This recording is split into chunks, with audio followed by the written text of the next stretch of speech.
Ready to break into a rewarding career? Elwood National Forge can help.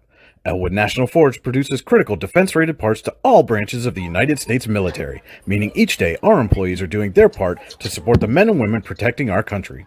With multiple positions currently available and several career paths to choose from, Elwood National Forge offers on-site and on-the-job training, competitive pay and benefits, including 401k and insurance that start the date of hire, paid time off, and long-term job security.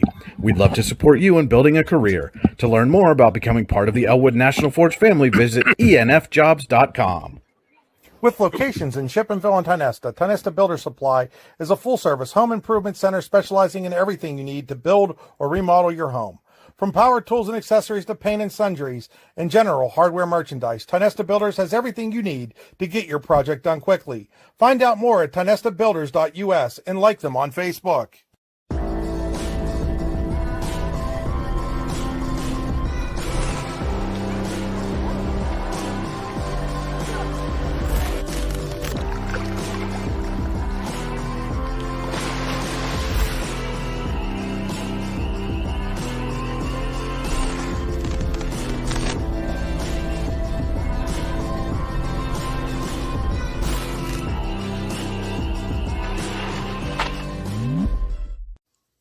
Looking for a place to hone your skills in the off-season?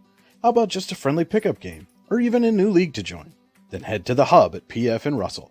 An all-weather athletic facility, the Hub has everything you need to get your game on, from basketball and volleyball courts to indoor batting cages. And more than just an athletic facility, the Hub also plays host to special events like concerts and worship services. The Hub is a proud supporter of local athletes and wants to thank the community for all its support over the last 2 years. Icy Ink Screen Printing and Embroidery, located at 2043 Pennsylvania Avenue East in Warren. We offer screen printing and embroidery on apparel, as well as graphic design, web design, photography, and custom frames, and specialize in youth fundraisers. We also offer photography services and custom frames. Check out our Icebox stores online at icyink.com or give us a call at 814-688-0034. Let's meet, drink coffee, and design some cool shirts. Be cool, wear Icy. Hey, this is Joe. And this is Scotty. And we're the hosts of the Beehive Sports Podcast. Do you like uncut looks into all things sports? If you said yes, then this is a sports show for you. Live weekly shows broadcasted on Facebook, YouTube, and Twitter, covering everything from local sports in northwestern Pennsylvania all the way to the pros. Not to mention the hottest takes you will ever hear. Follow us on all social media platforms and tune into episodes today. Hi, Chris Rossetti here from D9and10sports.com. I wanted to take a second to tell you about one of the best restaurants in all of Western Pennsylvania, the Allegheny Grill in Foxburg, PA. With indoor and outdoor dining, you can enjoy prime rib all weekend long, or perhaps it is their full wings served on Thursday wing nights that you're after. From celebrating a special occasion to hanging out with family and friends, the Allegheny Grill in Foxburg is the place to be. As they like to say, you come for the food and you stay for the view. Reserve your table today at AlleghenyGrill.com. The Rockets are looking to get back to 500 on the season, while the Dragons are looking to secure their fifth straight 5-win season here at War Memorial Field. It is a District 10 Region 4 matchup as Titusville comes to War Memorial to take on the Warren Dragons. It's Allegheny Grill of Foxburg High School football on the YDL Sports Network. The Allegheny Grill in Foxburg was voted number 1 in Pennsylvania for waterfront restaurants. Stop down and find out why. Make a reservation today at AlleghenyGrill.com. The Allegheny Grill in Foxburg, where you come for the food and stay for the view. Welcome into the Rehab Center pregame show. Chiropractors caring for health. Visit them online at therehabcenters.com. That's center spelled the old English way with an R-E-S. Brian Hagberg and Andy Close with you here in the Park Avenue Motorcar broadcast booth at the newly refurbished War Memorial Field here in Warren.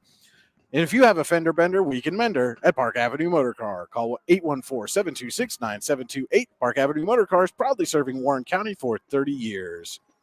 And now let's get on the drive to the game, brought to you by Warren Tire Center, who makes sure you get to the game in comfort. Visit them online at warrentirecenter.com. And Andy, should be an interesting matchup here tonight. Titusville comes in 3-4, Warren's 4-3, but both of them are 2-1 in region play, and both looking to really secure their spot within Region 4 here tonight. Yeah, and you're talking about a Warren team that's coming off a shutout over Mercyhurst Prep for Coach Mark Morelli's 100th win as a head coach. Of course, stints at Cameron County and Ridgeway as well. for Mark, a football lifer, if you will. But yeah, both these teams coming in playing real solid football. Titusville, with wins over Conneaut and Maplewood, and again Warren coming off the shutout of Mercyhurst Prep. Two teams that are feeling pretty good about themselves. Yeah, as we hit week 8 here. And for Titusville, I think Mike Reynolds took over this year, longtime assistant. I think people kind of viewed this as like a long-term rebuild. Well, that maybe it's expedited a little bit now. They're playing. I got a chance to see them week 1 against Franklin. That was a game they struggled in, but they found a way to win. And I think it's a team that's gotten better as the season has gone along. I think you can say the same for Warren, as well, especially on the defensive side of the ball, is where I think you've seen the biggest improvement from the Dragons. So, yeah, looking forward to this one.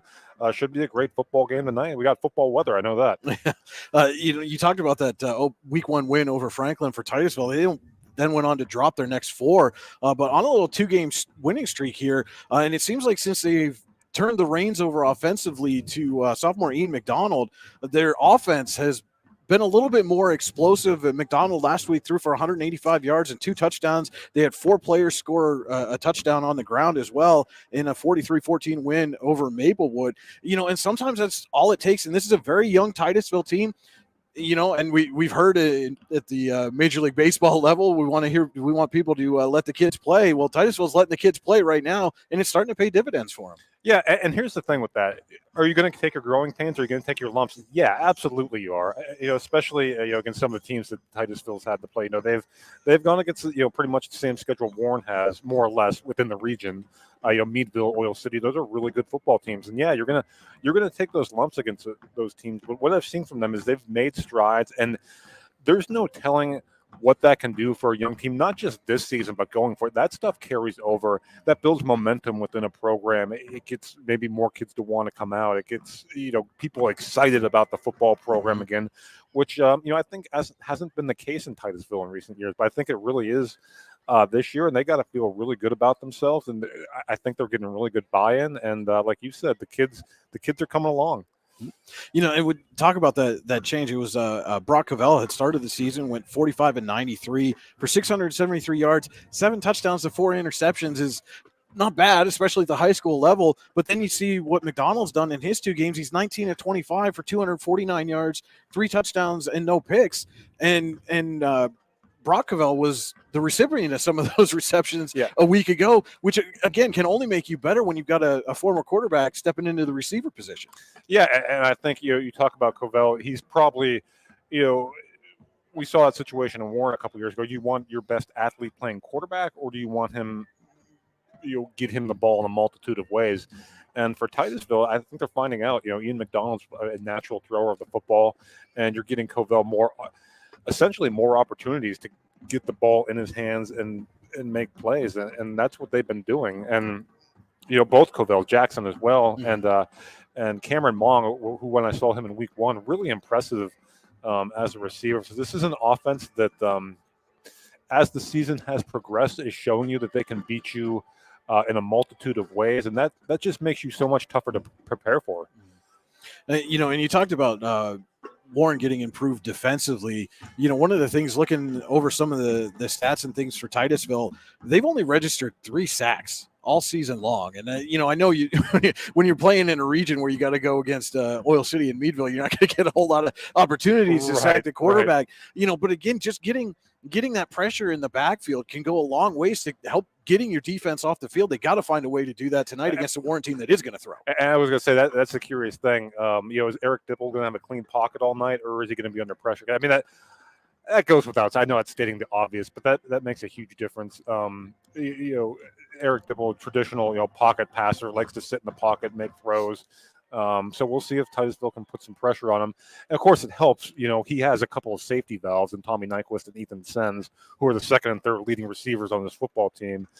So if Titusville is able to generate pressure, look to those guys in the passing game for Warren. But we'll see. And flipping the page, talking about Warren a little bit, like you mentioned, 12-0 shutout over Mercyhurst Prep for head coach Mark Morelli's 100th win. Congratulations to Mark. And Eric Dibble in that game scored both touchdowns, one passing to Tommy Nyquist, and then his first rushing touchdown of the season as well. But again, that wasn't and that's a tough Mercyhurst Prep team, and to shut that team out is really impressive, especially at home. They've got one of the top passers in all of District 10. So, again, speaks to that improvement defensively. And as we mentioned on the top, they come in with 4 wins so far this year. If they were to win here tonight, get their 5th win, that would be the 5th straight at minimum 5 or more win season for Warren. And that's just something that hasn't been seen around these parts for a long, long time. Well, doing the research, 1960 from 1968 to 1981. Great year, by the way. I wonder why you say that, Brian. But won at least 5 games every year during that stretch since.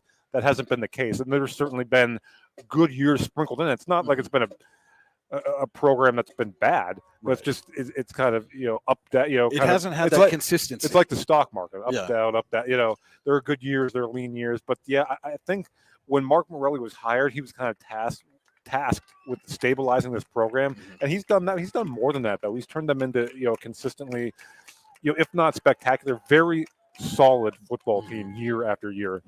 And it's not like and again, this is not a knock on any of the current players or previous players, but this is not like they're doing this with all of a sudden got a class that had a ton of what we would call generational talents, somebody that's just going to be a shining star no matter where you put them on the field. This is solid program building from top to bottom with the kids that you have at your disposal and molding the talents that they do have into good football teams. Yeah, it's funny. I had a chance just briefly to chat with assistant coach Sean Wilson when I got to the field here, and that's what he kind of talked about.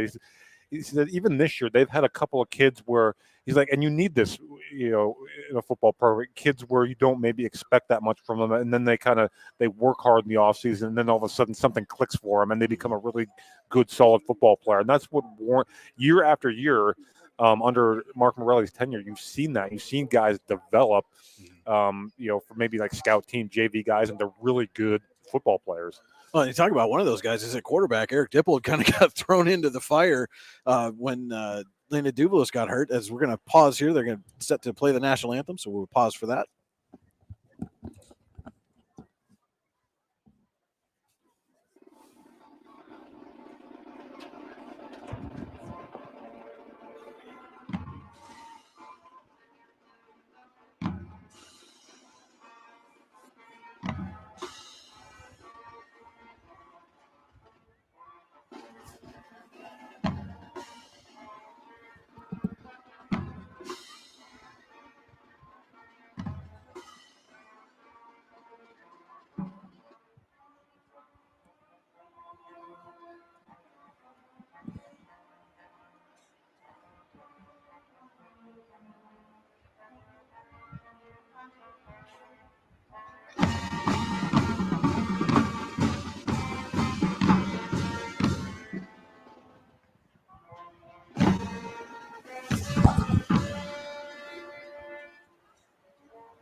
The Warren Dragon Marching Band with tonight's national anthem. As we were talking again about Eric Dippold, kind of got thrown into the fire due to an injury and has really thrived. He's 63 of 108 passing this year, 945 yards, 10 touchdowns against 4 interceptions. He just threw his 25th career touchdown pass last week, and they're certainly going to need him to be effective again here tonight against this Titusville team that's found new life. You got to match that explosive offense, and they certainly have a dynamic player in the backfield to go with him in Tommy Nyquist. Yeah, Tommy Nyquist is a young man who you can get the ball to again in multiple ways. Over 100 carries, the leading rusher on the season, but also very dangerous out of the backfield as a receiver. So they'll look to get the ball in his hands early and often. And what I've been impressed with the maturation of Eric Dippold, like as you said, kind of thrown into the fire last year. As a sophomore, wasn't expected to start. You have an injury. He comes in and does, an admirable job for a young kid stepping into that role. And you're seeing in year 2 as a starter, he's more comfortable. He's a big, strong-armed kid, likes to sit in the pocket and throw the ball. But he'll be tested here tonight. And again, it helps to have a kid like Tommy Nyquist and Ethan Sens as well in that backfield for a couple of very capable ball carriers there. And again, they are a threat in the receiving game as well, as is their top receiver, Caden Wright, who I think has really taken a big step forward this year as well. You know, again, he mentioned a couple of times the improvement of that defense. And, you know, we talk about Titusville has only 3 sacks as a team. The Dragons have 18.5 so far this year, led by Sam Harvey with 6 and Nick Panucci with 4.5. Panucci also Warren's leading tackler on the season, 71 stops. And, you know, he's going to be tasked with, okay, hey, we got a new quarterback here. We got to find a way to shut him down, and the Dragons are going to turn to Panucci to try to make that happen. Yeah, Panucci's an old-school linebacker. And when I talked with Mark Morelli on the Generational Wealth Management Extra Point Show last week after his 100th win, he really pointed at Nick Panucci, said, yeah, we got the shutout, and that's a collective effort, but Nick has really emerged as kind of the leader, the quarterback of this defense. And if any good defense, you got to have a good captain there in the middle. And Warren has that. Nick Panucci, he's been very, very good this year. All right, so now I want to remind you our game stream is always brought to you by the Computer Guru in Leaper. Visit them online at computerguru.net. Time to take a look now at our players to watch, brought to you by All-American Awards and Engraving. All-American Awards and Engraving can put almost anything on almost everything. Visit them online at allamericanhq.com. Yeah, for Titusville, I'm not going to go with Cameron Mong. You talked about that passing game with McDonald, and Mong is their leading receiver. They'll look to get the ball to him in space quite a bit. He's a dynamic playmaker. When you get the ball in his hands, he can take it to the house. Had I believe, if I'm remembering back far enough to week 1, I think he had both of their touchdowns in that week 1 win over Franklin. So he's a very gifted playmaker. So I look for him to get involved early and often here tonight. And for Warren, we just talked about him, right? Nick Panucci, that leader in the middle of the Warren defense. We saw this defense in week 1 give up 54 points to Titusville, or to Oil City, I should say. Now, I mean, that's a different story. That's a dynamic offense with Ethan Knox. But there's no question this defense has gotten better as the season has gone on, and he's a big reason why. All right, those are our players to watch. Again, brought to you by All-American Awards and Engraving. Visit them online at allamericanhq.com. And now for our keys to the game, brought to you by the Warren County Visitors Bureau. If you're looking for something to do in Warren County, head to the Warren County Visitors Bureau website, wcvb.net/events. Find something to do. Pennsylvania's all-season destination, Warren County. Simple, pure, real. Yeah, I think Warren, it's homecoming. I think for Warren, a quick start, feeding off the energy of this home crowd. You got a nice crowd capacity here tonight. And I think a quick start would do wonders, really get them involved in the game, really make this a home field advantage. You don't want a start that's kind of marred by like a turnover or penalties so quick start for the Dragons, I think, is really important. And I think for Titusville, continuing to build off the success of that passing offense, right? We've seen it now back-to-back weeks, the emergence of this Titusville passing attack. We'll see if they can get Warren on their heels a little bit. And I look for them to attack through the air maybe early and often. All right, those are our keys to the game. Again, brought to you by the Warren County Visitors Bureau. Visit them online, wcvb.net/events. That'll do it for the Rehab Center pregame show. Our first quarter tonight is brought to you by Elwood National Forge. It's never too soon nor too late to set another goal or dream another dream. If now's the time for you, Elwood National Forge can help. To learn more about becoming part of the Elwood National Forge family, visit enfjobs.com. So Warren will receive the opening kickoff here tonight, as we are just about set to start the first quarter. It will be number 9, Owen Reeb, kicking off for Titusville. And the kick is up, and we are underway here from War Memorial Field in Warren. And that is Tommy Nyquist Ethan Sens on the return. And a solid return out there for Sens, out close to the 45. They're going to mark him down at the 44-yard line, and that's where the Dragons will start. Yeah, I think people kind of think of, Tommy Nyquist and Ethan Sens as kind of a, lightning and thunder, but Ethan Sens has got some wheels too, and he showed it there. Good starting field position for this opening possession of the ball game. And Dipple will come out in gun, trips to his left. Caden Wright split down to the near side. The give is to Sens on the pitch. Tries to turn the corner on left side, and he gets out across midfield and into Titusville territory. I'm sometimes a little wary of those pitches that go so far back, but that was blocked well, and a gain of about 7 there on the play for Sens. Solid pickup on first down for Ethan Sens. Make it 2nd and 3 coming up for the Dragons. from the Titusville 49.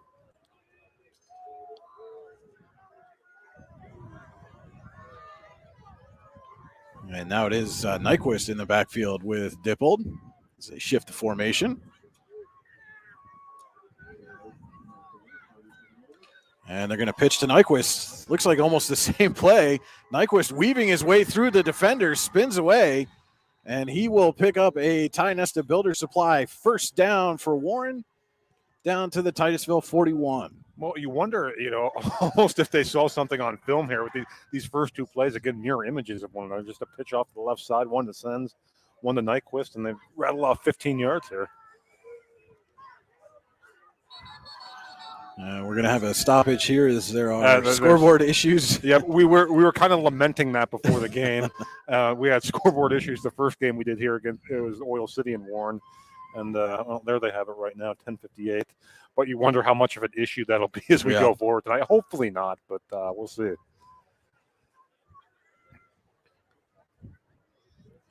So it is 1st and 10 for Warren from the Titusville 41.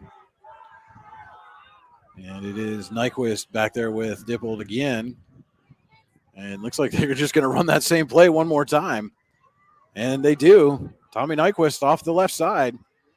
Not much there. Looks like potentially a flag came in at the end of that play as well. Yeah, again, running the short side of the field there. We'll check the flag. Gain is to the 39, so call that tentatively a pickup of 2. And it is a hold against Warren. So Titusville will accept that penalty. That'll back up the Dragons. Our first penalty of the game. Pleasant evening here tonight, but a little bit on the chilly side or mid-October. Yeah, mid-October. Hey, you can't, October 14th, you can't ask for much more than this. It was a nice day today. It cooled off tonight, but very pleasant overall fall evening.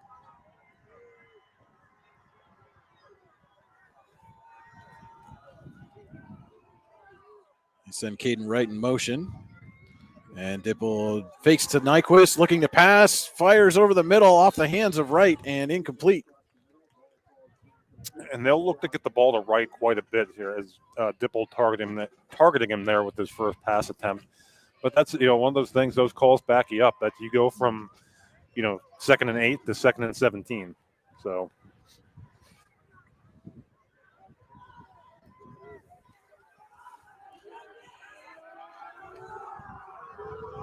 You see Johnny Corbett coming on late here, getting into position for Warren. He goes up on the line of scrimmage. And Dippold pitches to Ethan Sens, going to try the right side this time. And not much there. Gain of maybe a yard on the play for Sens. Yeah, and again, that's just that pitch play, again, coming this way now. And Titusville was prepared for it that time. It'll set up a 3rd and long for the Dragons. And it looked like Braden Johnson, the initial defender on the stop there. And if you get backed up on 3rd and long, call Luton's Plumbing to heating and air conditioning and get you moving again. Visit them online at lutonsplumbing.com.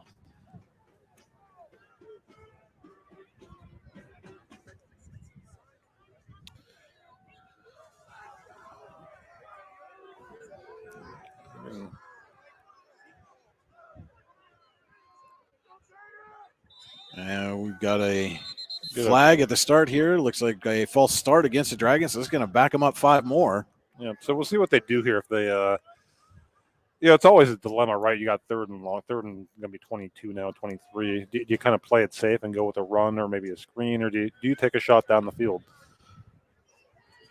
And again, you're in a spot in the field where if you pick up a chunk of this, maybe not even get the first down, and then you're going to have another decision to make on 4th down. So big decisions coming up for Warren offensive coordinator Greg Miller. Dippold has trips right. High snap, he corrals it. Looking, firing downfield for Corbett, but out of bounds. Well, not so much of a decision now. No. Obvious punting situation.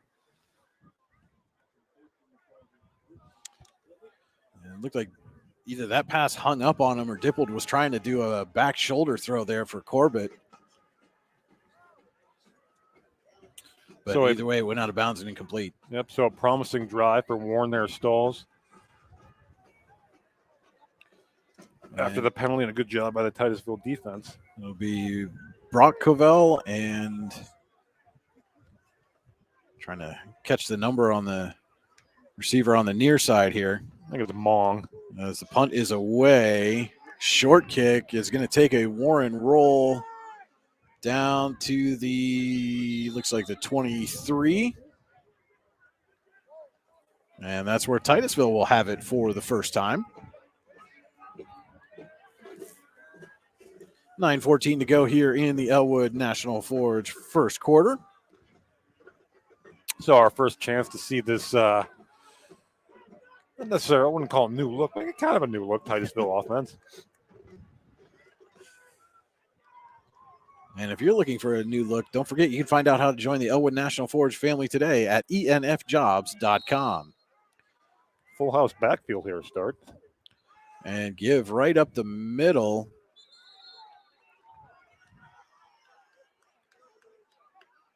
And that looks,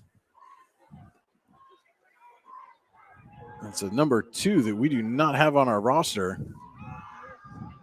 And there's a breakaway there for, that's 22 Jackson Cavell.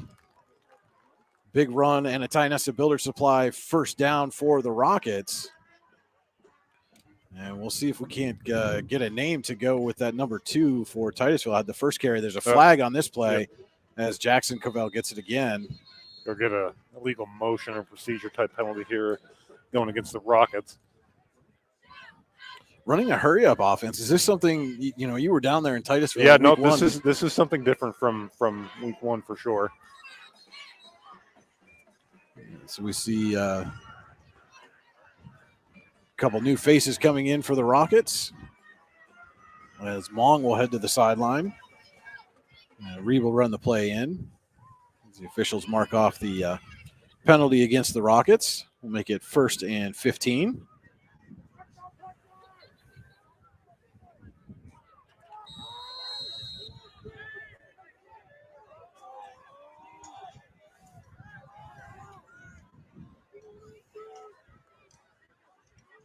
Send a man in motion and give it to him.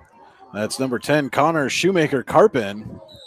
And he's going to get pushed out of bounds right around the 45. That's a nice game there. About 8 yards.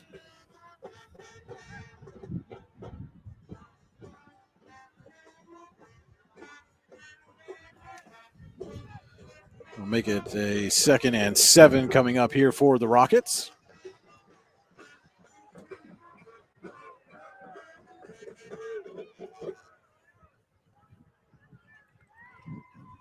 Shoemaker-Carpin again, and this time it is blown up by Sam Harvey. Yeah, we talked about Sam Harvey in the pregame. 4 sacks last week, and then went over Mercier's prep, and there he just blew that play up. He was in the backfield just as Shoemaker-Carpin got the football. And big loss on the play. We'll make it 3rd and 13. Luton's Plumbing, Heating, Air Conditioning, 3rd down coming up for Titusville.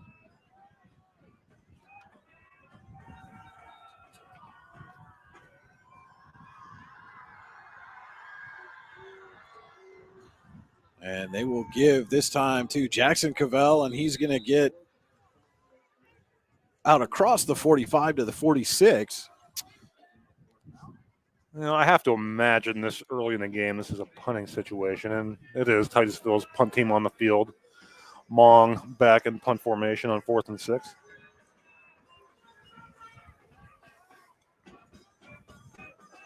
And right the deep man for the Dragons. A big kick there from Mong. Takes a Titusville bounce and then goes out of bounds right at the 20. A 34-yard punt. Warren will take over. On their 2nd possession of the game.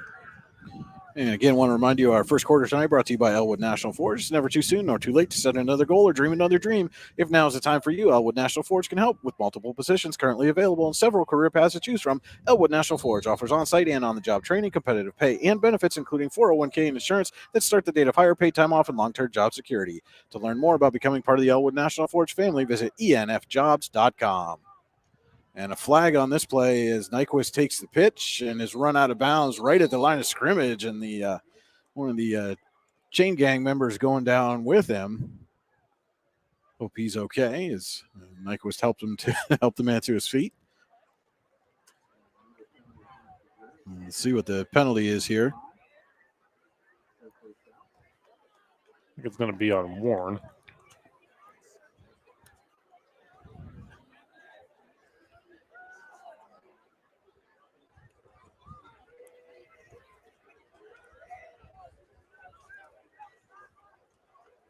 And it is a 5-yard procedure penalty against the Dragons. Will make it 1st and 15 from their own 15. So second penalty of the game on Warren. They had a holding penalty that kind of stalled their opening drive after they got into Titusville territory, now backed up inside their own 20.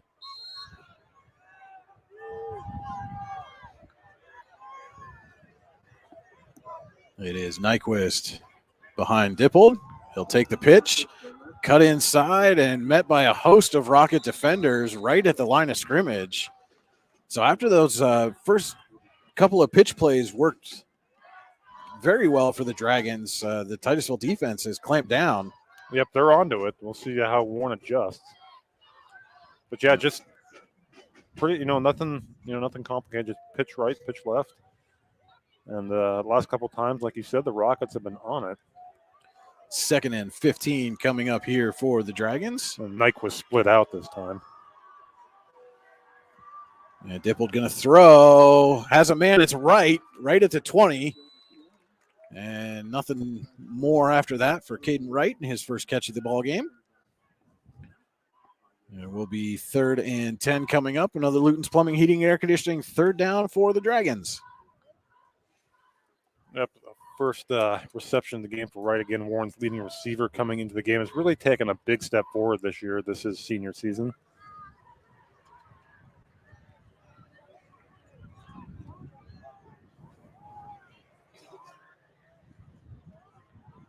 And Dippold looking to throw.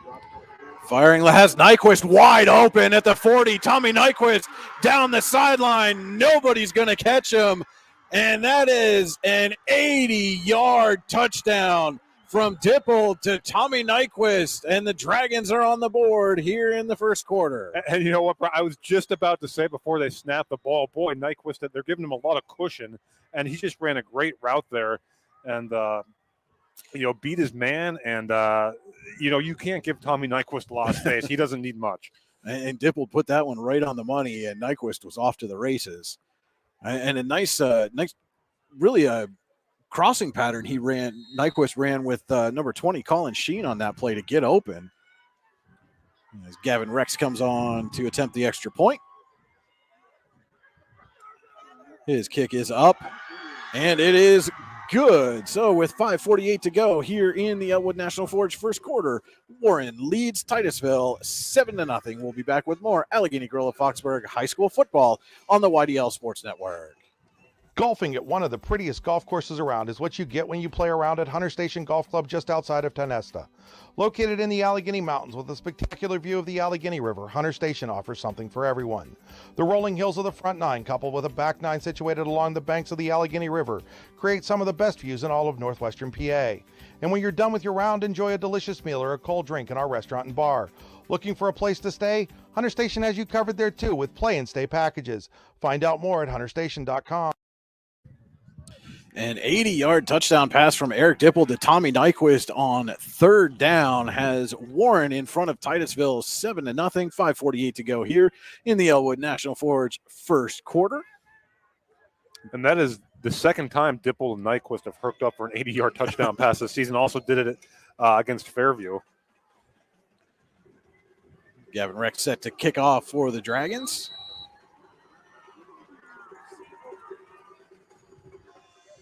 And it will be taken by Brock Cavell at the 15. And a big hit as Cavell breaks through and then gets taken down at the 32. Okay, so our first big play of the game goes the way of the Dragons. How does Titusville and their offense respond here? Cavell broke off a couple nice runs there on that opening drive before the the Harvey big 6-yard tackle for loss really kind of stalled the drive for the Rockets just as they had crossed into Dragon territory. For all the good that the Rockets passing game has been doing them the last couple of weeks, they didn't attempt to pass on that first possession. I don't believe you. Correct me if I'm wrong. Nope, they did not. I mean, Cavell broke off runs of 5, 15, and 7 yards, so we'll see if they stick with that. Again, look, full house backfield there. McDonald under center. Give is to, I believe that's 22 Cavell. Jackson Cavell should be clarified. Yes. Jackson wears 22. Brock well. wears 24. Nice gain of about 5 yards there on first down. 2nd and 5 coming up for the Rockets. And again, in this hurry-up offense. And they give to Jackson Cavell again right up the middle. And he'll gain a couple. It'll be 3rd and short coming up for Titusville. Already 34 yards on the ground for Jackson Cavell on 5 carries. 3rd and 3 from their own 39 for the Rockets. And the pitch this time to Jackson Cavell. And good job there to string out the play, but Cavell turns the corner, and then it's finally pushed out of bounds. A nice block there on the outside by Mong, I believe. You couldn't ask Carson Farr to do much more from a defensive perspective. He had that play strung out, just didn't get any help, and Jackson Cavell able to turn the corner for a Tionesta Builders Supply first down for the Rockets, and they're in Dragon territory. And they give to him again, right up the middle. Another nice gain. Pick up inside the 4, about 7 yards. 2nd and 3 coming up. And they're on the ball and going again. Warren 39. And there's a penalty flag going to come out at the start of this play. Well, and that can happen sometimes when you're going hurry up like that. And it's going to be a neutral zone infraction, okay. Looks like against the Dragons. Okay. Yeah, it is. That'll be a first down for Titusville. Oh, no, they switched. The initial indicator was against Warren, but it is against Titusville. I was curious why they stopped the play if it was a neutral zone infraction, but it is against Titusville. And that will make it 2nd and 8 now for the Rockets. See, and there really hasn't been any reason for them to throw the ball yet. They're ripping off good chunks of yardage on the ground. And the pitch this time to Mong. And Mong picks up some blockers and is run out of bounds. Looks like he's going to be close to a first down. We'll see where they mark it. And obviously Mong's a guy you want to get involved every chance you can. And he will be a yard short of the first down, so it'll be 3rd and 1 coming up.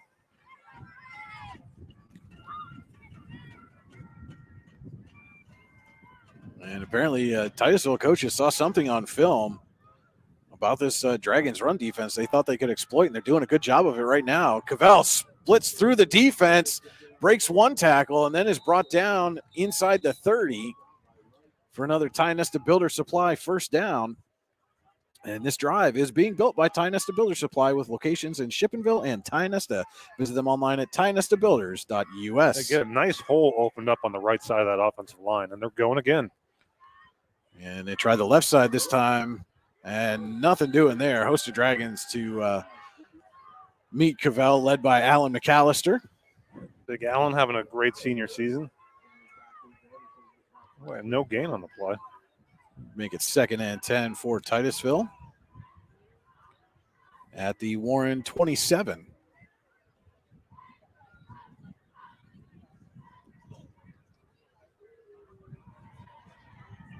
And we're going to have to hurry up here. Now getting the play in. Down to 20 on the play clock. And maybe this is why they didn't hurry up. Make sure they don't have to deal with any of those communication issues. Man motion is long. McDonald back to pass for the first time. He's under pressure. Rolling left, looking downfield. He fires for the end zone, and it is broken up. Nice play down there by Colin Sheen to break up the pass. Yeah, and again, the first pass attempt of the game for Titusville, and McDonald was under pressure pretty much right from the word get-go from that Dragon defensive front. And maybe that's why Titusville's come out running the ball. They weren't sure about the way the pass protection would hold up that first attempt. Any indication it could be a long night for McDonald in the pocket, but brings up a 3rd and 10. Luton's Plumbing, Heating, Air Conditioning, 3rd down for the Rockets. And they will give to Jackson Cavell. He's going to pick his way through, spin around, and be taken down at the 21. So 6-yard pickup. So it's up a 4th and 4. And what that does is it makes this 4th down much more manageable for Titusville. And Titusville is going to take a timeout. We will take it with them. 2:41 to go here in the Elwood National Forge. First quarter, more Allegheny Grill at Foxburg High School football coming up on the YDL Sports Network. Ready to break into a rewarding career? Elwood National Forge can help. Elwood National Forge produces critical defense-rated parts to all branches of the United States military, meaning each day our employees are doing their part to support the men and women protecting our country. With multiple positions currently available and several career paths to choose from, Elwood National Forge offers on-site and on-the-job training, competitive pay and benefits, including 401k and insurance that start the date of hire, paid time off, and long-term job security. We'd love to support you in building a career. To learn more about becoming part of the Elwood National Forge family, visit enfjobs.com. What's the recipe for surprising the kids, treating yourself, and ditching dish duty? You're looking at it. Order your Pizza Hut faves like original pan, original stuffed crust, and more at pizzahut.com. No one out-pizzas the Hut. Back here at War Memorial Field, Titusville facing a 4th and 4 from the Warren 21 coming out of that timeout, trailing the Dragons 7-0 here in the Elwood National Forge first quarter. And the give is to Jack Cavell. He dives forward. It's going to be close. I think he's short. See where the officials spot the ball. They put it down, and it is Warren football. A turnover on downs for the Dragons defense. Big stop as Titusville had been moving the ball down the field. But Warren gets the stop on 4th and 4 and takes over on its own 18. Yeah, and again, I like the play call. They've been running the ball effectively this entire game so far in the first quarter here. And just a good job by the Dragon defense to come up big when they had to.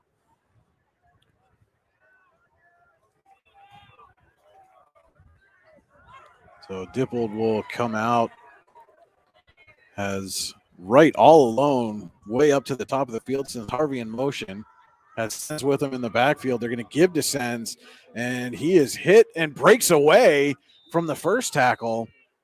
That was number 57, Joey Saxton, who initially had a hold of him. Sens was able to break away, but then Saxton got some help and ended up a 1-yard loss on the play for the Dragons. Titusville seemingly has figured out this Warren running game here. We'll see if the Dragons look to go to the air more.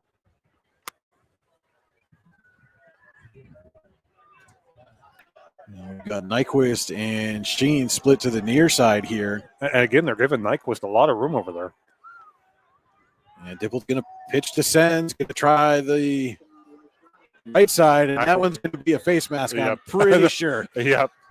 You could see that his head get whipped around all the way up from our vantage point. And that's too bad because that was another nice play by the defense there from Titusville, but that's going to be a first down on the penalty. And it is a face mask against the Rockets. And that will wind up as a Tionesta Builder Supply first down for the Dragons. It takes them all the way out to the 31. And as you said, Andy, now they go from, being backed up almost to their own end zone and have some breathing room with a fresh set of downs. As we approach 90 seconds. Dippold's coming out split here. They're going with Nyquist and the Wildcat. This is a new wrinkle for the Dragons. They said sends motion, and Nyquist fakes and keeps it himself, goes off left tackle. Tommy Nyquist, one man to beat. It's Brock Cavell, and Nyquist is going to beat him again. There's a flag on the near side. If it stands, it's a 69-yard touchdown for Tommy Nyquist. And that's going to count as a touchdown, and Titusville's going to get a sideline warning on top of it. Wow, so I saw Dipple come split out to the near side here right away, and they bring motion man Sens, and they fake it to him, and the defense kind of went with Sens, and you can't do that with Tommy Nyquist. As you can see, he got the corner and he was gone. Second big play of the quarter for Tommy Nyquist, as Rec will come on to attempt the point after.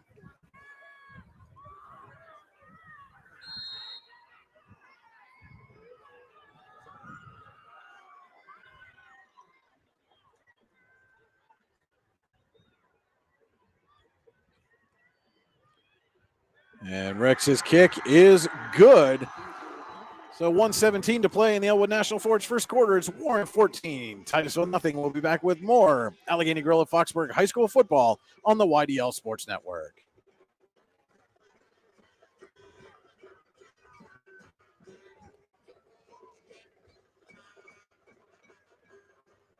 Need plumbing, heating, or air conditioning services in Western PA? Then call Luton's Plumbing, Heating, and Air Conditioning in Clarion today at 814-226-8695. At Luton's Plumbing, Heating, and Air Conditioning, we believe that a service-oriented business like ours should give you quality care and a quick response time. That's why we stand on our promise, offering you reliable 24-hour service that gets your job done right when you need it. We can also be found on the web at lutonsplumbing.com. Again, that number is 814-226-8695. A 69-yard Tommy Nyquist run has Warren in front of Titusville 14-0. Gavin Rex getting set to kick off here from War Memorial Field in Warren. Brian Heiberg and Andy Close with you on the YDL Sports Network. And a short kick this time from Rex is going to roll out of bounds. So Titusville gets good starting field position here. Tommy Nyquist, 160 yards of total offense in the first quarter. Of course, a chunk of that coming on 2 plays, has 80 yards receiving and 80 yards rushing. Titusville will take over 1st and 10 from the 35 after Rex's kickoff went out of bounds.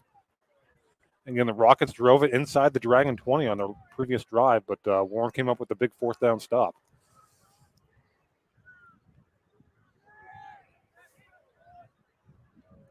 And Titusville breaks the huddle, and the official comes over and says, "No, we're going to the far hash there, boys, so I have to reset." And now instead of coming out with a jumbo package, Titusville comes out with trips to the left, swing out to Jackson Cavell this time, shakes around Nyquist. And that's a good job because Jackson Cavell is not an easy guy to bring down in space. Lucas Duvlos there to clean him up, though, after Cavell was able to get around Nyquist initially. So we're under a minute to play here in the Elwood National Forge first quarter. And if I'm Titusville, I'm not sure if this is just in their game plan or if this is based on score or what, but I wouldn't get away from the running game because you've had a lot of success doing that. 2nd and 8 for the Rockets. And they send Cavell way out deep, and McDonald's just going to keep it. And he'll be spun down at the 42. Boy, that was curious because Cavell took himself right out of the play. He motioned way out there. I mean, he almost looked like he was getting himself set for some kind of throwback pass or something along those lines, but instead McDonald just keeps it himself. And we'll see if the Rockets are going to run another play here in the first quarter. It doesn't look like they're in any kind of hurry as we are under 10 seconds.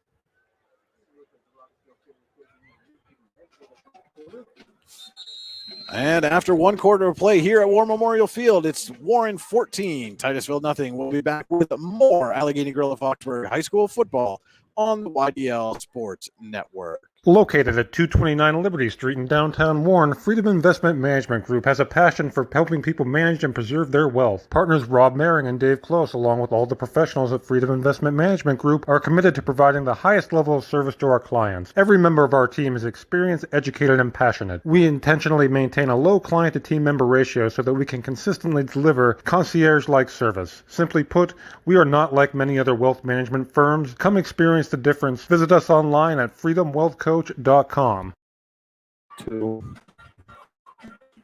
Have a fender bender? Weekend Mender at Park Avenue Motor Car.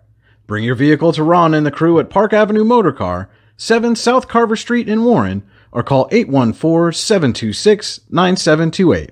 Park Avenue Motor Car, proudly serving Warren County for 30 years. And just about set to start the second quarter here in Warren. Our second quarter tonight brought to you by Icy Ink. Let's meet, drink coffee, and design some cool shirts. Be cool. Wear Icy. Visit them online at icyink.com. That's icyync.com. McDonald back to pass. Has Mong. And Mong shakes a tackler and is down the sideline. Cuts back inside. Makes another move. And he'll get down all the way to the Warren 30. Pickup of 28 there is, again, Cameron Mong, a dangerous man with the ball in his hands, makes a couple guys miss. Just a simple little route there, but he made a big play out of it. The Titusville Builder Supply first down for the Rockets. Mong's first reception of the game. Titusville's leading receiver on the season. And the Rockets are right back into Warren territory at the Dragons 30, and they'll give to Jackson Cavell, and he's hit and dropped for a big loss. That was number 53, Wyatt Stearns, on the stop. Just came flying into the backfield. It's going to be a loss of 4. And a great form tackle there by Stearns. Coaches are going to put that one on film. Yep, and, that was textbook. Use it for instructional purposes, I think. Makes it 2nd and 14. And McDonald back to pass. Looking, fires over the middle, has Mong again. Trying to get away from right. He can't. We got an official down on the play.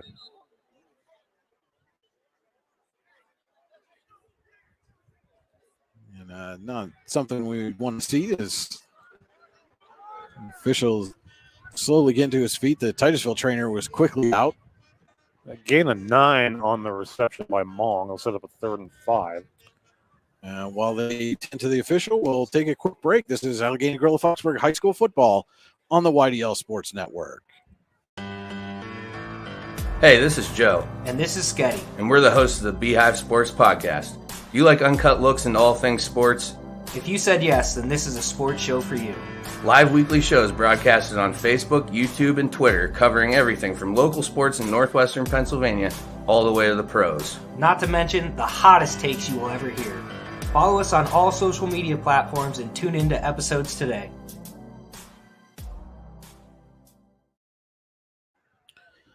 Yeah, we're back here in Warren as the official is walking off the field. The trainer will take a look and make sure he's good to go. We will have a 3rd and 5 coming up here for the Rockets. They send Jackson Cavell in motion. McDonald back to pass, looking. Brock Cavell's got a step. He's got the catch and the touchdown. Titusville. 25 yards from McDonald to Brock Cavell. And the Rockets are on the board here in the Icy Ink second quarter. So we wondered when we were going to see that Titusville passing game. Well, it showed up in a big way on that drive. McDonald with 63 yards passing on that drive. Rebound to attempt the extra point. And his kick is good. So the Rockets cut the Warren lead in half. It's 14-7 Dragons, 10:41 to play here in the Icy Ink second quarter from War Memorial Field in Warren.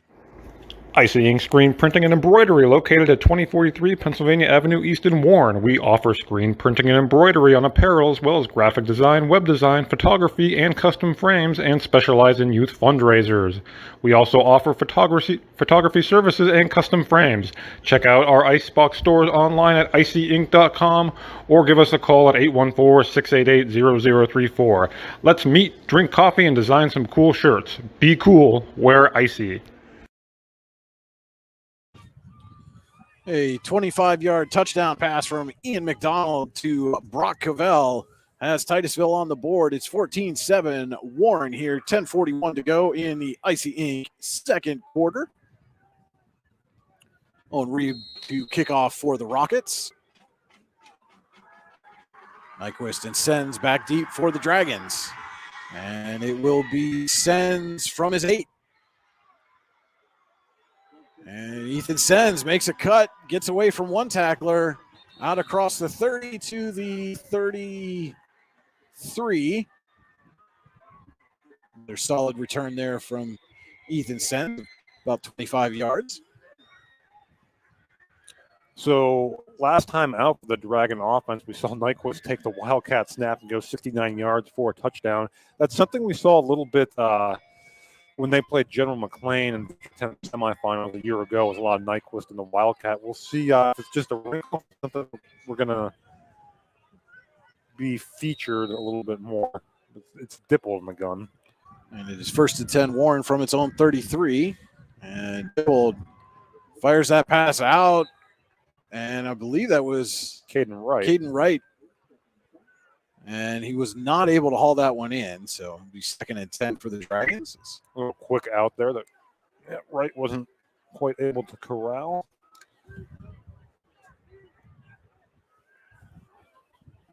So again, good starting field position for Warren at their own 33. And once again, they go spread with Nyquist and Sheen over here on the near side. Wright split out to the far side.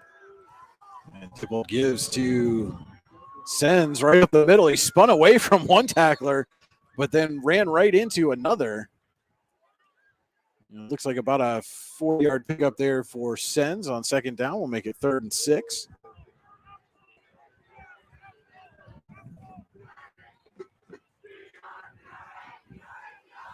Hey, Luton's heating air conditioning 3rd down coming up for Warren. 3rd and 6. Playbook pretty open on this. Let's see what they do. Is again, it's a spread look. Right near side this time. Sens is the sidecar again. Dippled back to pass. Looking for right over the middle, and it's intercepted. It's Brock Cavell with the interception. And Titusville with the takeaway into Warren territory. They will take over at the Dragons 42. Yeah, and again, Dipple just tried to thread the needle there. There really wasn't much of a window there, and Brock did a nice job of stepping up and taking that ball away. So Titusville with the ball in plus territory, looking to even things up here early in the 2nd quarter. First turnover of the game. We had a turnover on downs. First true turnover of the game. It's 1st and 10 Titusville from the Warren 42. Rockets trailing 14-7. Were very successful through the air on their last possession. They send Jackson Cavell in motion, and McDonald's going to keep it. Has a big hole on the right side. McDonald with a stiff arm on right and gets another probably 6 yards on that. That's a gain of 23. That's the 2nd time we've seen Cavell motion just way out and then run that sweep with McDonald. It's worked both times. Titus to Builder Supply 1st down for Titusville. And they are right on the Warren 20 into the red zone.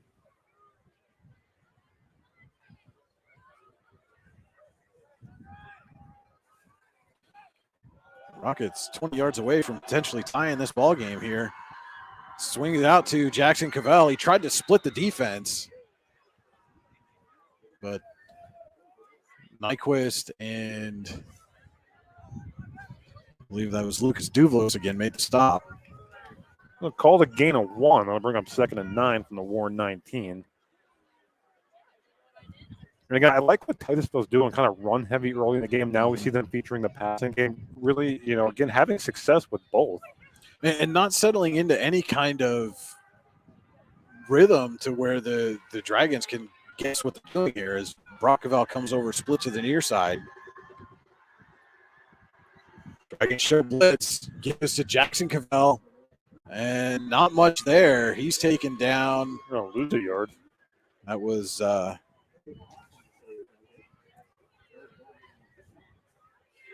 believe that was Stearns again on the stop. Also, actually lost a 2. That was a 3rd and 11 from the 21. Now, when you get backed up on 3rd and long, call Luton's Plumbing, Heating, and Air Conditioning to get you moving again. Visit them online at lutonsplumbing.com.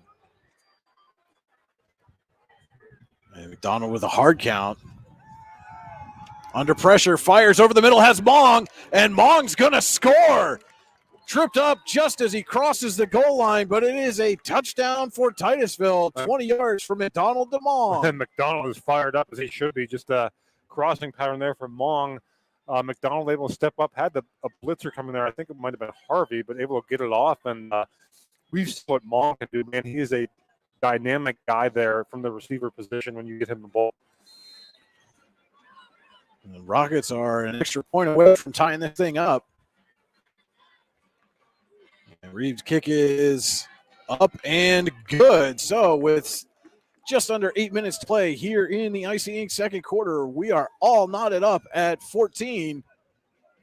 We'll be back with more Allegheny Grill of Foxburg High School football on the YDL Sports Network. Hi, Chris Rossetti here from D9and10sports.com. I wanted to take a second to tell you about one of the best restaurants in all of Western Pennsylvania, the Allegheny Grill in Foxburg, PA. With indoor and outdoor dining, you can enjoy prime rib all weekend long, or perhaps it is their full wings served on Thursday wing nights that you're after. From celebrating a special occasion to hanging out with family and friends, the Allegheny Grill in Foxburg is the place to be. As they like to say, you come for the food and you stay for the view. Reserve your table today at AlleghenyGrill.com.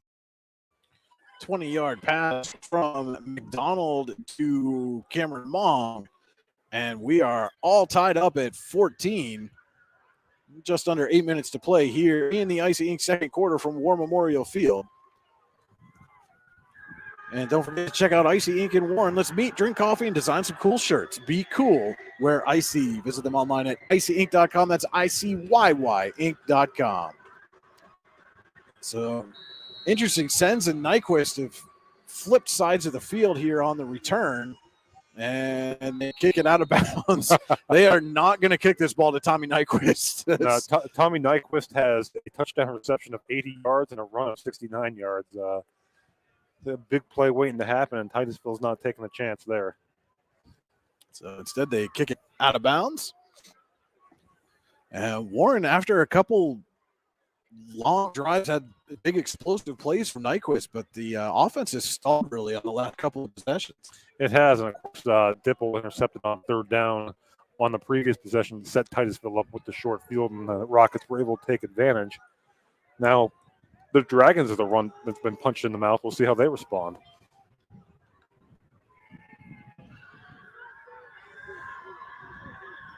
As they get the footballs switched on the field here.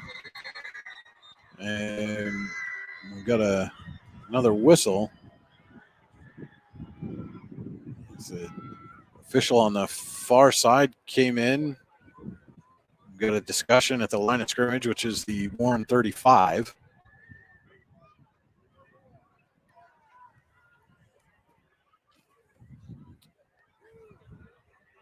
And now looks like they're maybe having a discussion with the Dragons coaching staff. Not sure what that could possibly be about, but Warren is in that Wildcat setup, Andy, that we saw Nyquist score on earlier in the game. Sends in motion, and this time he gives to him, and Sens is going to take it around the right side and get knocked out of bounds. Pick up about 3. So different look there, the Wildcat, Nyquist handing it off there that time. Make it 2nd and 7 for the Dragons.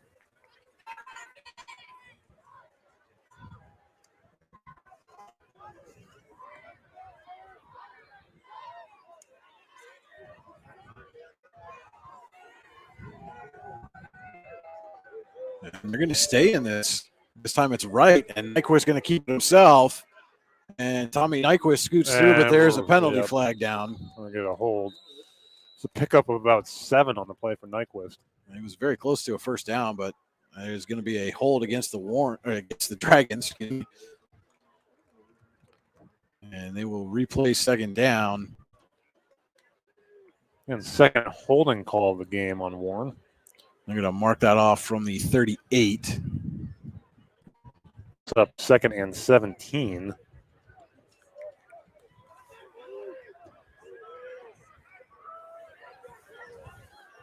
And again, Warren staying in this Wildcat. Sens goes in motion. And Nyquist going to keep it himself, fakes the pitch, and Tommy Nyquist has a whole lot of green in front of him. Can Mong run him down? Oh, they do get a hold of him and knock him out of bounds inside the 10. Excuse me, that was Connor Shoemaker-Carpin who's caught up to Nyquist and prevented the touchdown. Gain of 63 on the play for Nyquist. His third play from scrimmage has gone for 60-plus here in the first half. And Warren has first and goal from the Titusville 9. We asked how they would respond, Andy, and we just got our answer. And just, he is so tough that when he gets some room to run, man, he is just, you saw the speed there. He's just, it's tough to catch him in the open field. Mong got a nice angle there. They were kind of able to chase him down. But, yeah, I mean, Tommy Nyquist, you know, with the ball in space is a dangerous combination. So first and goal from the 9. And, again, they stay in the Wildcat. It is Nyquist back taking the snap. Sens goes in motion, and they pitch to him this time. And Sens trying to pick his way through. He'll gain a couple. And he is up to the 7, so a 2-yard gain there for Ethan Sens. Makes it second and goal. Right coming in with the play. I think they're going to stay with this look, or no, we're going to, I think Dippold's coming.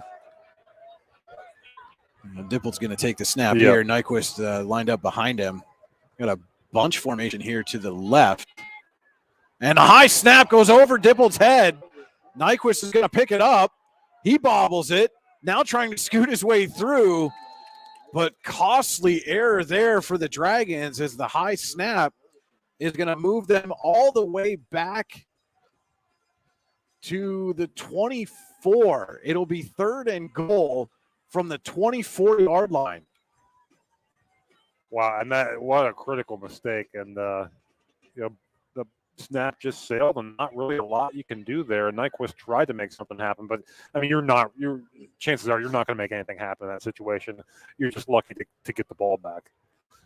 So third and goal here from the 24. And as we've seen earlier this season, the Dragons do have a good field goal kicker in Gavin Rex. So a positive gain here could set that up as Dippold looking to throw. He's looking for it all. Looking for Corbett and nearly picked off again. This time it was Braden Johnson on the coverage, and Dippold just underthrew Corbett a little bit on that. Yeah, and Corbett kind of had to turn into a defensive back there to prevent the interception. And, you know, fourth, this would be about a 42-yard field goal, probably a little bit out of Rex's range. They'll probably take a shot here. And first, they are going to take a timeout. We'll take it with them. We'll be back with more Allegheny Grill of Foxburg High School football on the YDL Sports Network. For all your automotive needs, look no further than the Warren Tire Center.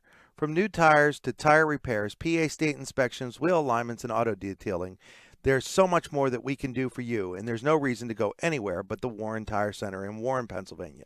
With over 40 years of serving the Warren and surrounding communities, it's always been a great day at the Warren Tire Center.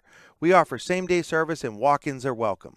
Open Monday through Friday from 7:30 a.m. to 5 p.m., the Warren Tire Center can be reached at 814-723-8050 and on the web at warrentirecenter.com.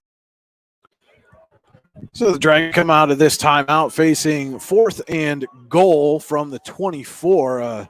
Bad snap on second down. Push them back all the way from the 7 to the 24. And Dippold sends Nyquist in motion. And another high snap. Dippold able to corral it. Throws, and it's going to be incomplete. And the Dragons are going to turn it over on downs. Yeah, and again, that's just unfortunate there. The high snap kind of took them out of that drive there after they had a first and goal at the Titusville 9. But if you're Titusville, that's a big momentum. They've had no problem. Titusville's had no problem moving the ball really the last 3 drives. So Titusville will take over on its own 24. 5:48 to go here in the Icy Ink second quarter.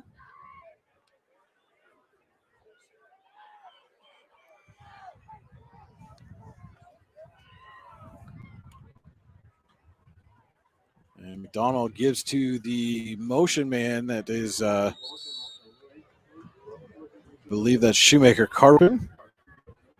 He'll pick up 1.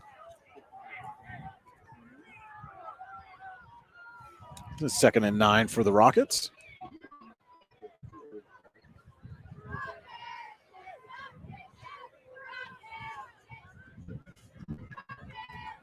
And now after Titusville came out in that hurry up to start the game, taking their time here on this possession. Getting back to the spread. Jackson Cavell is the sidecar for McDonald. He's back to pass. Under pressure, sets up the screen, had Mong, and just behind him. Yeah, that was there too. And Mong maybe was looking at all the green in front of him, but it falls incomplete. That had potential, big play potential written all over it. But that will make it 3rd and 9 for the Rockets.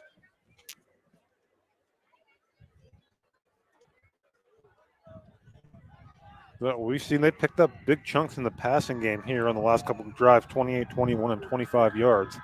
Send Jackson Cavell in motion. And Dragons come on blitz.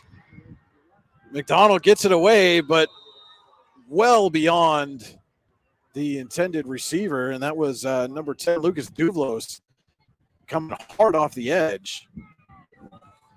Yeah, so the Dragons get us, after a disappointing end to that drive for Warren, they get the stop on defense and appear to have pretty decent field position here coming up. And we have a problem with the scoreboard. And it's back. And the kick is away, and it will take a great Titusville bounce. What a punt. Down inside the 20. Well, I stand corrected there on the great field position. Down to the Warren 19. That's where the Dragons will take over. 4:48 to go in the first half. 56-yard punt. And that just took that ball, I think, bounced at around the 34. Yeah, just took a huge roll in Titusville's favor. And we'll see again, Dragons had some momentum on that last possession. We're down inside the 10, but a couple of bad snaps. Yeah, they had to turn it over. Yeah, we'll get the totals at halftime, but both teams racking up the yards. And again, the official having a discussion right over the ball. It seems like there's been a delay in getting the football switched out on the change of possession.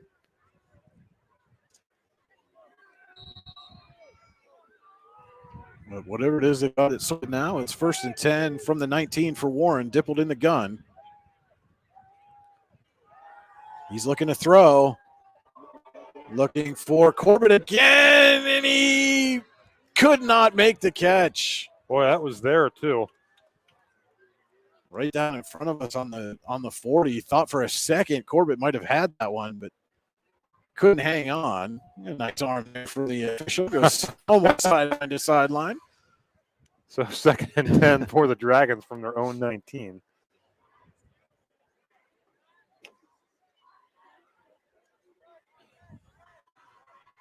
Yeah, we've got Corbett and Wright split near side. Nyquist and Sheen to the far side. Sends back with Dippold, and they're going to swing it out to Corbett this time. Makes a move, surrounded by defenders, so he's going to gain maybe a yard on that out to the 20. But there were about 4 Titusville defenders waiting for Corbett there by the time he turned around with the football. Yep, so set up a 3rd and 9 for the Dragons from their own 20-yard line. They're looting heat and 3rd down for the Dragons.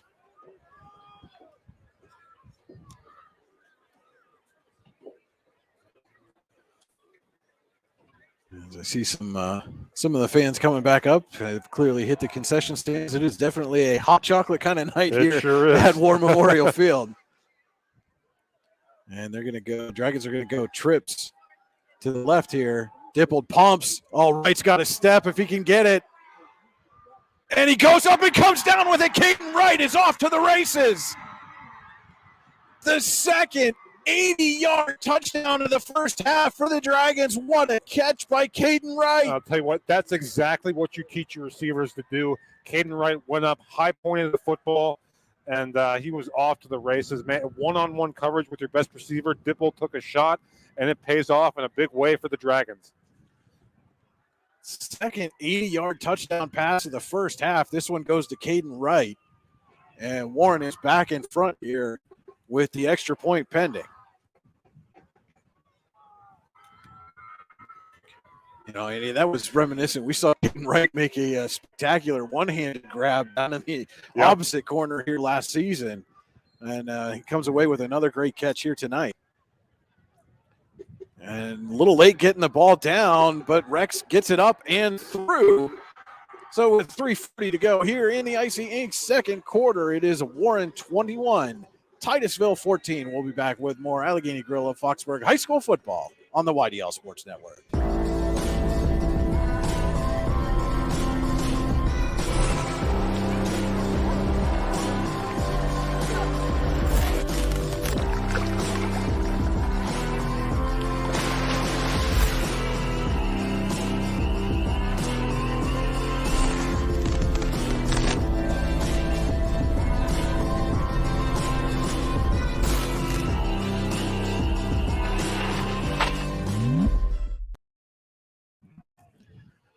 So for the second time in the first half, the Dragons go 80 yards in one play. This time it's Dipple to Caden Wright.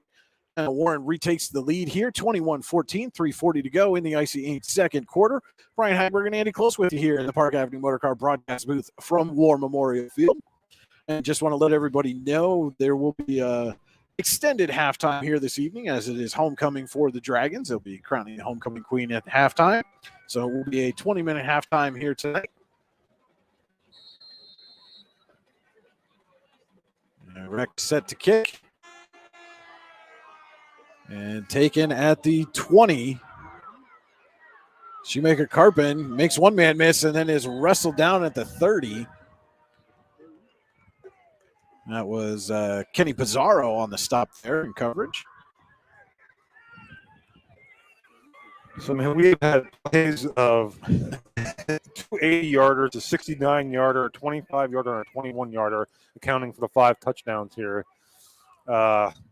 Nothing cheap. It is cool out there tonight, but these offenses have been heating up here for sure. And we'll see what the Titusville response is here. 3.5 minutes to go in the first half. They stay in the spread, and the give is to Jackson Cavell. Or no, it's to Mong. They reverse it, and Mong down the field, big stiff arm to Nyquist. Mong with maybe a little something extra to that play. And we've got a flag down near midfield.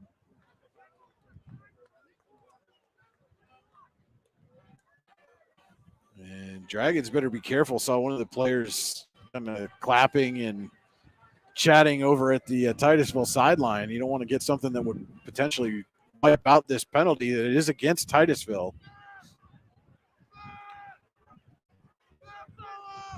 Looks like that was a hold at the 49. So with the penalty, it'll be first and one coming up for the Rockets.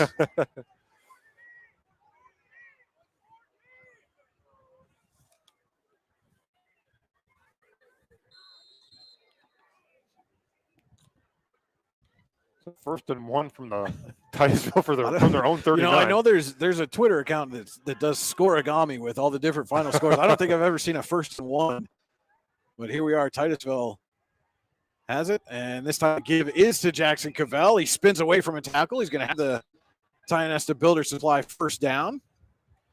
I'll call a gain of 3. Out to the 41. It seems like things are maybe getting a little bit chippy down there between these two teams. And again, this is one of Warren's closest rivals. Probably about a tie distance-wise between Titusville and Corey from Warren. Yep.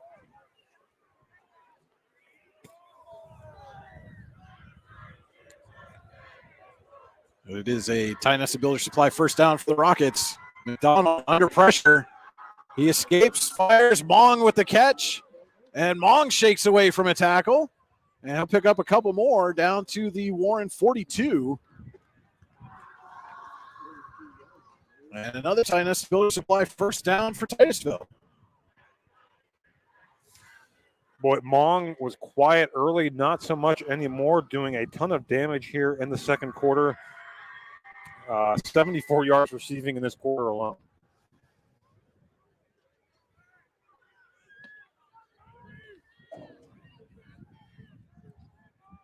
First down from Warren, 42 for Titusville. And gets to Jackson Cavell. And he's hit hard as he gets to the line of scrimmage. Picks up about a yard on the play.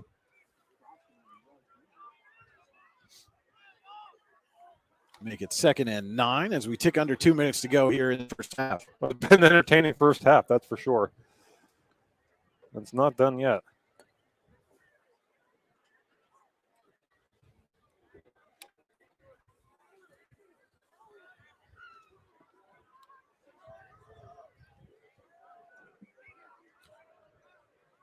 And Rockets getting sent here. They send Cavell in motion again, and they do swing it out to him. And he gets by one defender and is taken down at the 35. Call the game of 6. We'll set up a 3rd and short. And we're going to get a timeout at Titusville. And we will take a timeout with them. We'll be right back with more Allegheny Gorilla Foxburg High School football on the YDL Sports Network. Looking for a place to hone your skills in the off-season? How about just a friendly pickup game, or even a new league to join? Then head to the Hub at PF in Russell. An all-weather athletic facility, the Hub has everything you need to get your game on, from basketball and volleyball courts to indoor batting cages.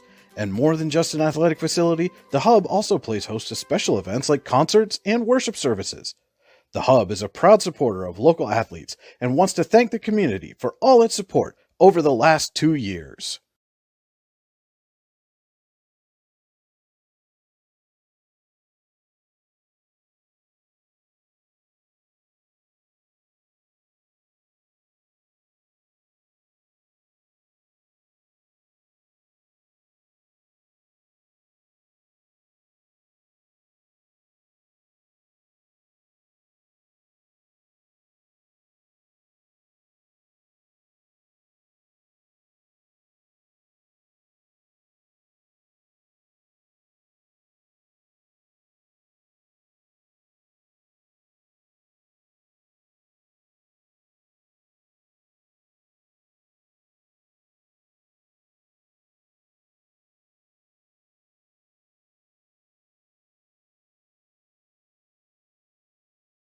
Titusville here at the Warren 24. McDonald back to pass.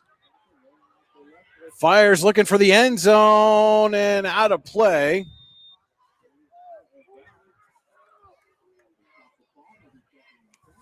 And we do apologize for that little interruption there. Our signal cut out for a moment.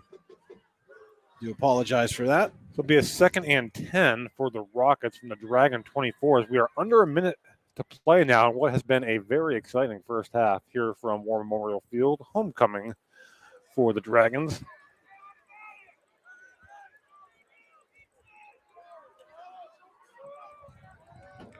McDonald rolling, and then he's going to get hit and lose the ball.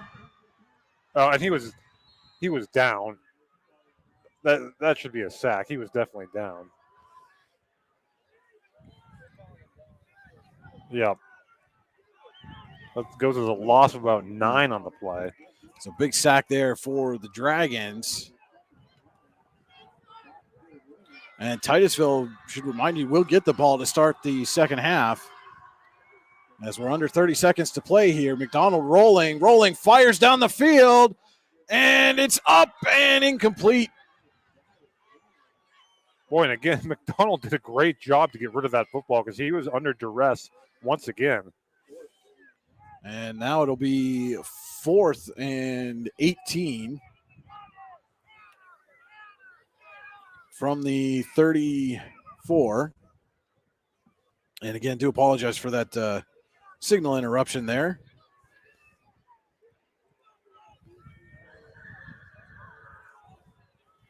So big play to kind of close out the half here. 4th and long. 4th and long coming up for the Rockets.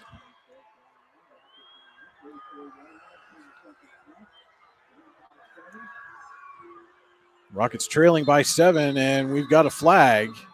And it looks like this is going to be a delay of game. Would you maybe think about punting here? You wonder if that was maybe an intentional delay of game to give themselves some more room to do that. Because there's not much time left, but you don't really want to give Warren the ball back there. As we've seen, they've ripped off some big plays. And the Dragons back in prevent formation here defensively as Mong goes in motion. And McDonald rolling, and he's going to dump it off. It is caught.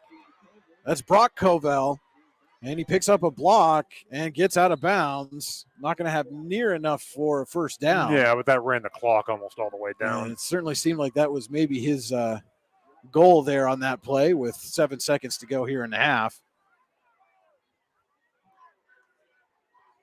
Warren leading 21-14. At this point, if you're the Dragons, do you take a shot here? I mean, your big playability has been on full display so far here in the first half, knowing that Titusville is going to get the ball to start the second half. Yeah, well, we'll see. You don't want like a pick six or something though either. If you're Warren, see if they, get the ball in Nyquist here, or maybe right, and see if they can make a play in the open field. And Dippold is going to go back to throw, looking for right. Doesn't have anything, and now he's under pressure, and Dippold is going to be sacked. And that will be the final play of the first half. After one half of play, it's Warren 21, Titusville 14. We'll be back with the Pizza Huts of Grove City and Clarion halftime show. You're watching Allegheny Grill of Foxburg High School football on the YDL Sports Network. Ready to break into a rewarding career? Elwood National Forge can help.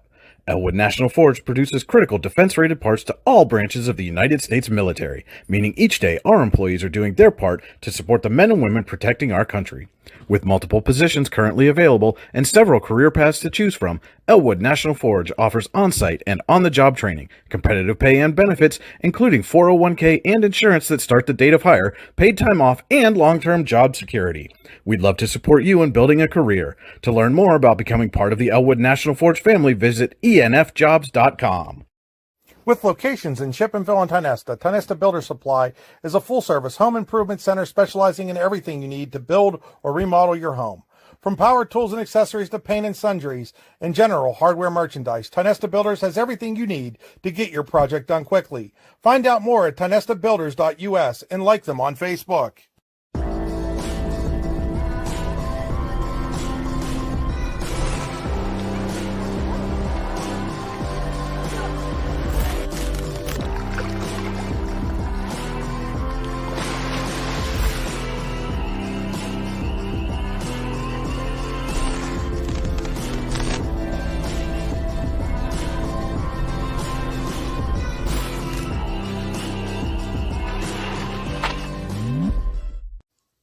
Looking for a place to hone your skills in the off-season?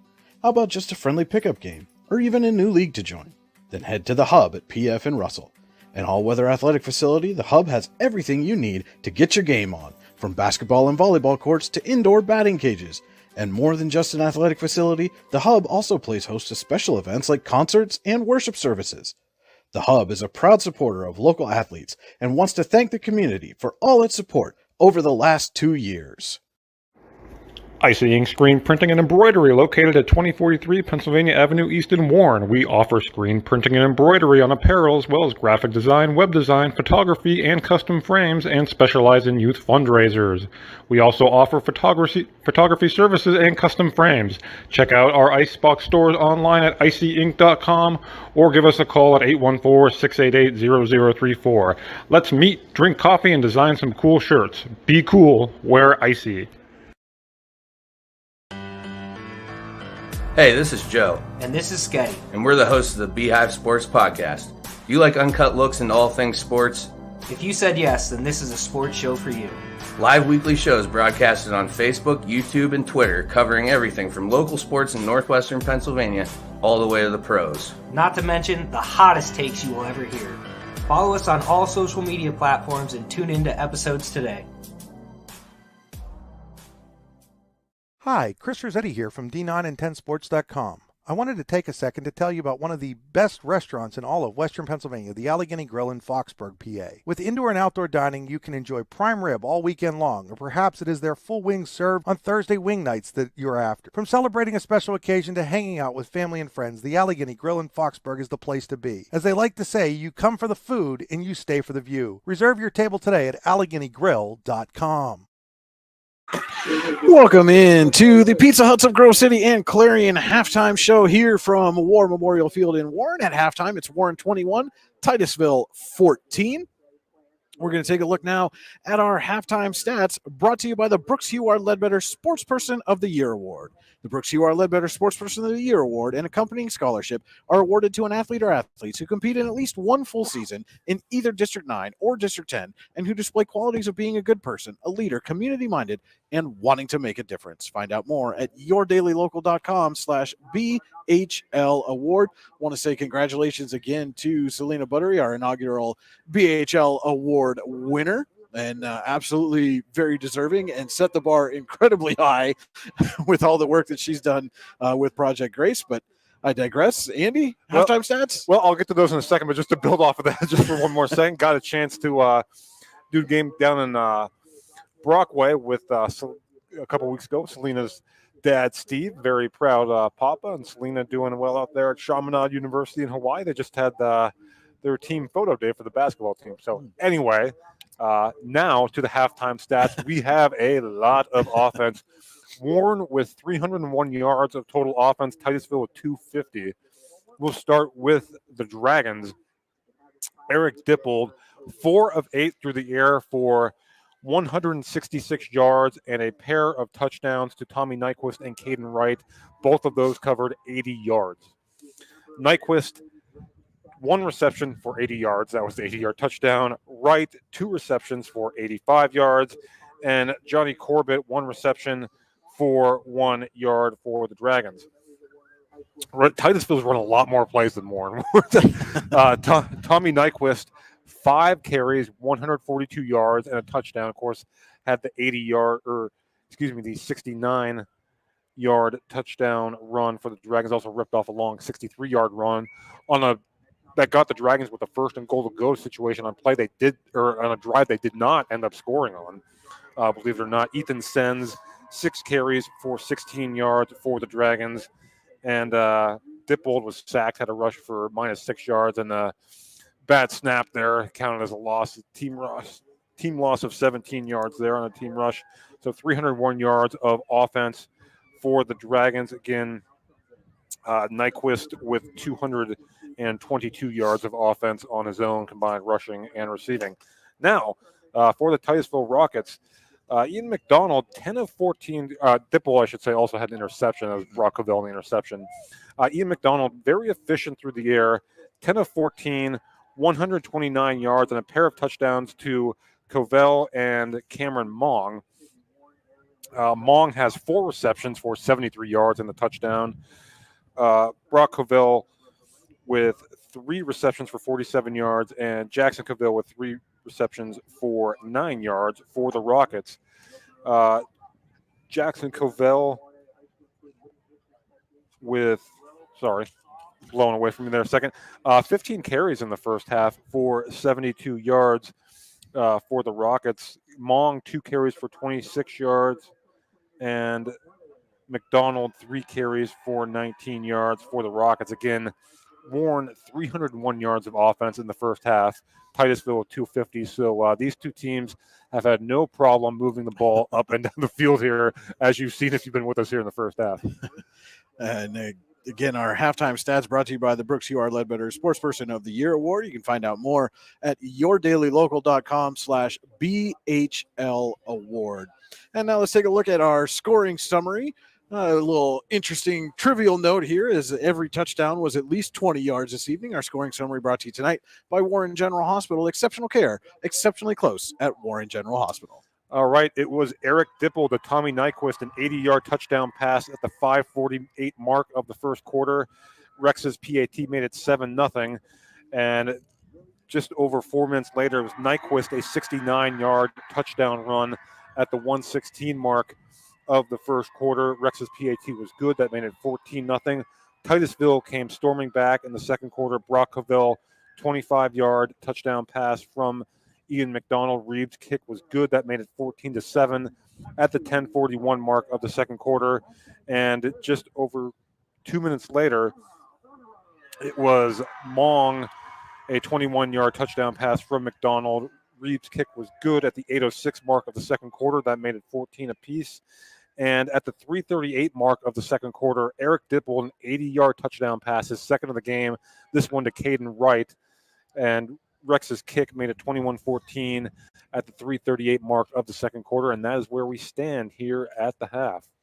All right, that was our halftime scoring summary, again brought to you by Warren General Hospital. Exceptional care, exceptionally close at Warren General Hospital. And congratulations. We're unable to really show you the homecoming festivities as we are on the opposite end of the field, so everybody's got their back to us. But I did just hear congratulations are in order for Ella Ordaway, who was just named the 2022 Warren Area High School Homecoming Queen. So congratulations to her. Yep. Ella, a standout on the Lady Dragons soccer team.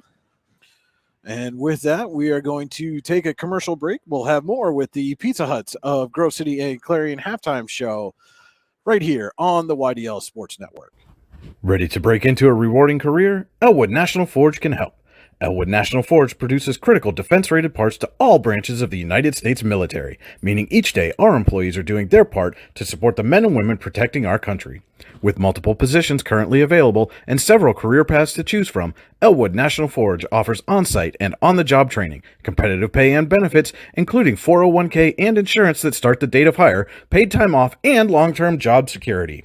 We'd love to support you in building a career. To learn more about becoming part of the Elwood National Forge family, visit enfjobs.com.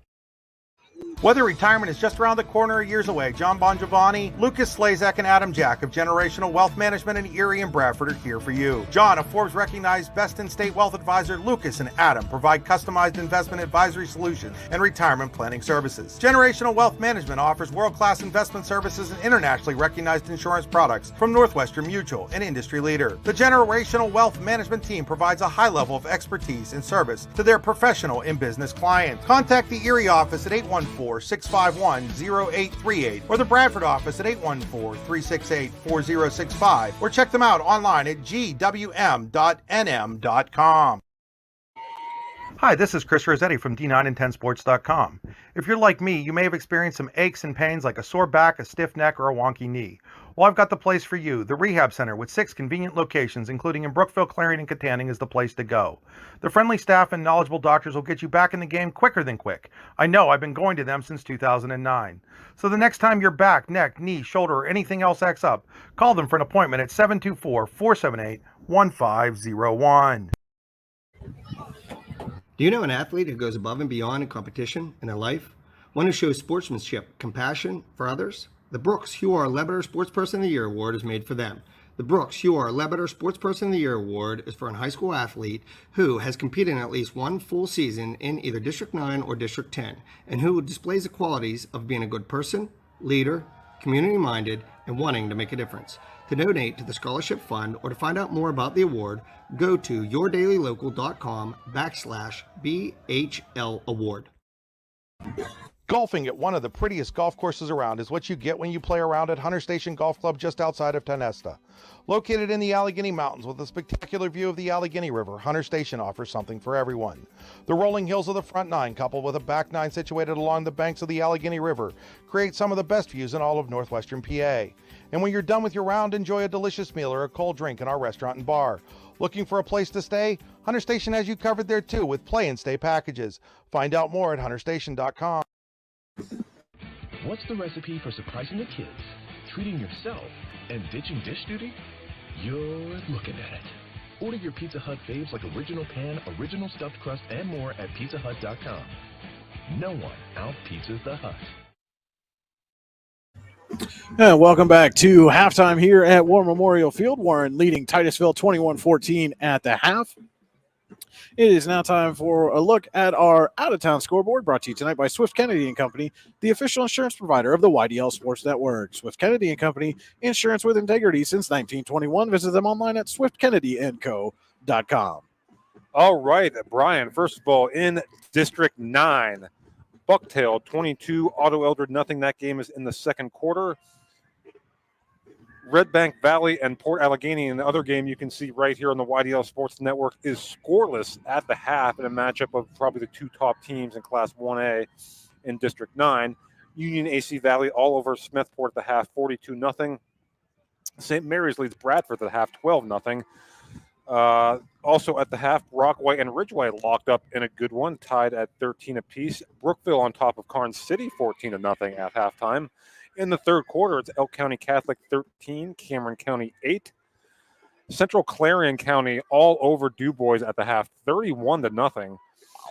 Clearfield is going to be in a mercy rule in the second half. They lead Bellefonte 42-0 at the half. Conemaugh Valley over Kerwinsville at the half, 12-7. Late in the second quarter, Keystone all over Kane, 34-0. And another running clock situation where Punxsutawney leads Montauk 35-0 at the half. Over in District 10, at the half, it's Cambridge Springs 7, Cochranton 0. Late in the second quarter, Butler 7, Cathedral Prep 7. Maplewood leading Kennedy Catholic 17-0 at the half. Lakeview on top of Mercer 13-8 at halftime. Late in the second quarter, it's Reynolds 32, Sagertown 0. Mercyhurst Prep all over Iroquois at the half, 34-0. Also at the half, it's Seneca 19, Union City 0.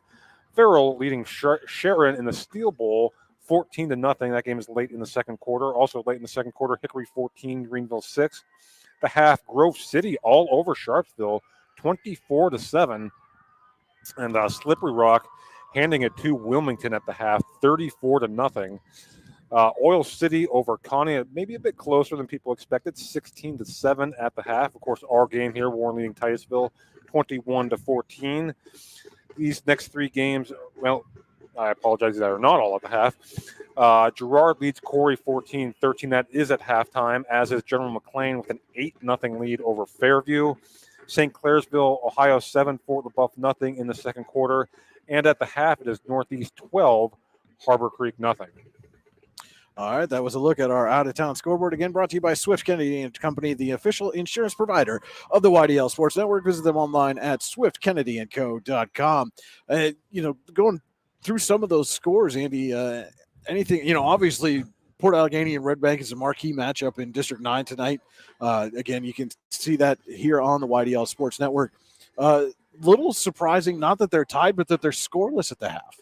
Yeah, again, a couple of teams that have had no problem on putting points on the board. Of course, Port Allegheny with that rushing attack led by Blaine Moses and Noah Archer. A little thunder lightning action there. And they, Red Bank Valley shutting them down. And Red Bank Valley, God, I can't remember how many games it is in Rona. They've been over 40 points. But, scoreless at the half. Two good football teams. It sounds like a good one.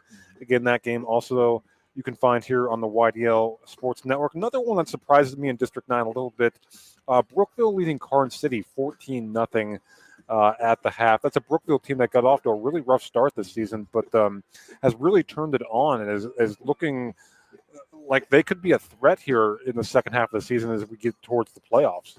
And it seemed like, Karnes City was a popular pick to be at least back in the District 9 championship game, and they very well could be, but it hasn't been smooth sailing for the Gremlins this year like it was a year ago. No, it wasn't. And listen, Karnes City, if you follow Karnes City over the years, they don't rebuild, they just reload.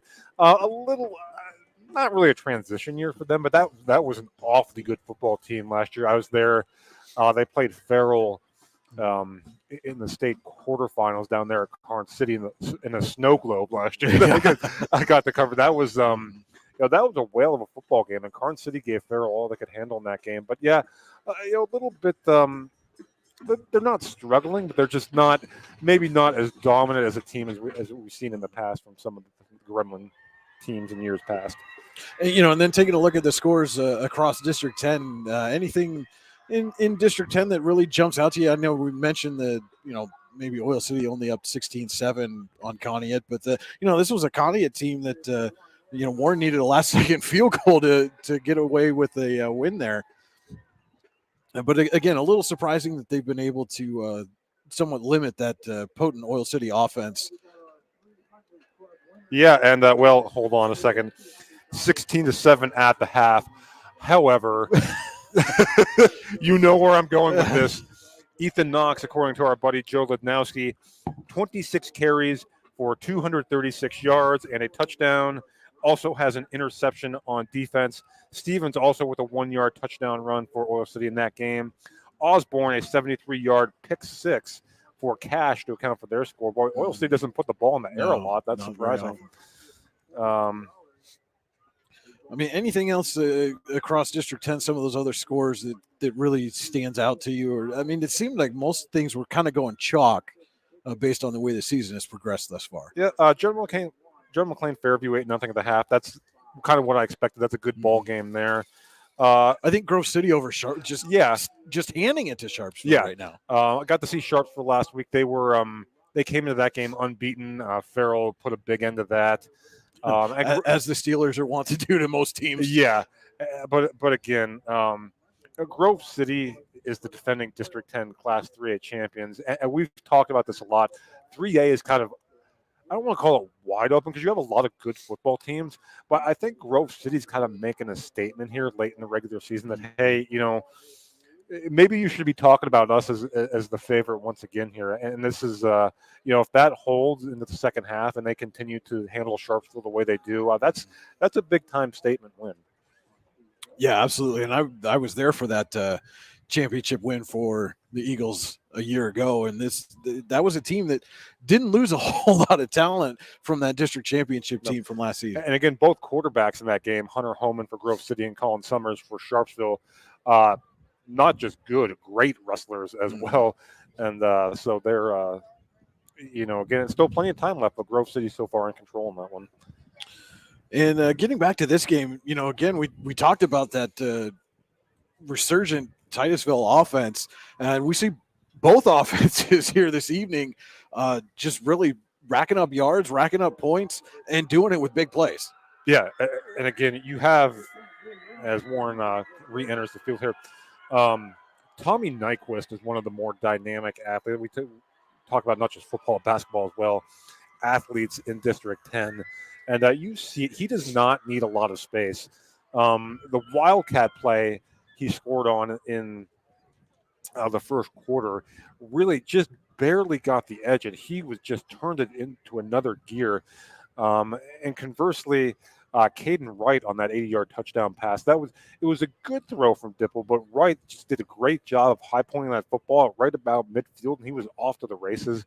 And on the other side, Cavell, I'm impressed with. Cam Mong, you saw it before he really got involved there in the passing game in the second quarter. They looked to get him the ball, on a couple reverses there early in the game. He's a kid, too, that doesn't need a lot of – you just give him a little crease, and he can take it the distance. And so you look, even though he's primarily a receiver, they look to get him the ball in a number of different ways. So, yeah, the stars are kind of shining bright here tonight. And it's made for some exciting football. And it's going to be an exciting second half, that's for sure. All right, with that, we're going to look at our keys to the second half, brought to you tonight by Icy Ink and Warren. Let's meet, drink coffee, and design some cool shirts. Be cool. Wear Icy. Visit them online at icyink.com. That's icyink.com. For Titusville, let me add this up here. They've run 33 plays compared to 19 for Warren. Warren has done a little more with, Titusville's had big plays too, but they've been able to sustain drives probably a little better. Warren has done it via the big play primarily. So I think if I'm Titusville, I want to maintain that ball control. Maybe this Warren defense starts to tire out a little bit in the second half, and that's something you can take advantage of. And for the Dragons, I think continue to get the ball to your playmakers. Nyquist, Caden Wright. We saw Ethan Sens as well. This is a team that has, as we've seen throughout the course of this season, some really gifted athletes. You get them out in space, and if they continue to do that in the second half, I think they'll continue to be effective. And as well as we saw with the different formations, they will do it in a multitude of ways. It's not just Nyquist in the backfield right on the perimeter, although they can beat you that way. But we've seen some different wrinkles from this offense, and I would look for that to continue in the second half. All right, those are our keys to the second half. Again, brought to you by Icy Inc. in Warren, and that's going to just about do it for the Pizza Huts of Grove City and Clarion halftime show. Don't forget, you can order a fresh hot pizza from Pizza Hut that have it delivered to your door at pizzahut.com, where no one out-pizzas the Hut. We're going to take a quick commercial break and be right back with the start of the third quarter here from War Memorial Field. It's Allegheny Grill of Foxburg High School football on the YDL Sports Network.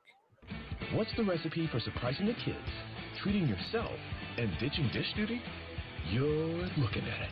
Order your Pizza Hut faves like original pan, original stuffed crust, and more at pizzahut.com. No one out-pizzas the Hut. And we are back here. Brian Hagberg and Andy Close with you here on the YDL Sports Network from the Park Avenue Motorcar broadcast booth at War Memorial Field. Just about set to start the third quarter. Titusville will receive the third quarter kickoff. And our third quarter tonight is brought to you by Freedom Investment Management Group. For all your financial needs, go to freedomwealthcoach.com. So it'll be Gavin Rex to kick for the Dragons. And it looks like the Rockets will send Brock Cavell and Connor Shoemaker-Carpin back deep to receive. And, Andy, we were just talking during that last commercial break. It has definitely gotten a lot cooler down here. You can start to see your breath here in the evening air. We'll see if maybe cramping becomes an issue for either or both of these teams as the game goes on. Yeah, I'll be very curious to see as we see the whiteout student section getting into it for Warren. Temperatures dipping down about the mid-40s. I expect to get down in the mid-30s here this evening. So, whistle blows. Rex kicks, and we are underway here in the second half, taken by Brock Cavell, and he's got a big seam, and Brock Cavell down the sideline. One man to beat is Rex, and Rex takes him down, but a big return to start the second half for Brock Cavell and Titusville. And the theme of the first half continues on the first play of the second half. Big plays. Cavell with a big return sets Titusville up with its second short field of the game. Of course, they had the short field after the interception. They were able to take advantage. This one even shorter. They're going to spot it. It looks like at about the Warren 32. So a huge return there for Brock Cavell. Sets Titusville up 1st and 10 from the Warren 32. First possession of the second half. And the pitch out to Jackson Cavell. Or excuse me, that's Cam Mong down the sideline and knocked out of bounds.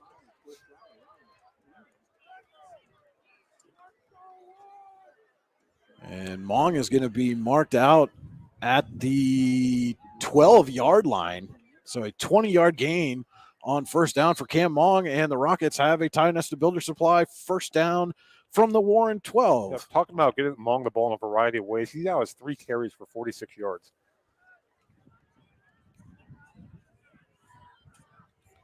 And this time the give is to Jackson Cavell right up the middle, and nothing doing there. Was brought down, I believe, big number 75, Alan McAllister, again, making his presence felt right in the middle of that Titusville offense. No gain on the play. It'll be a 2nd and 10 from the Warren 12. Just underway here, second half.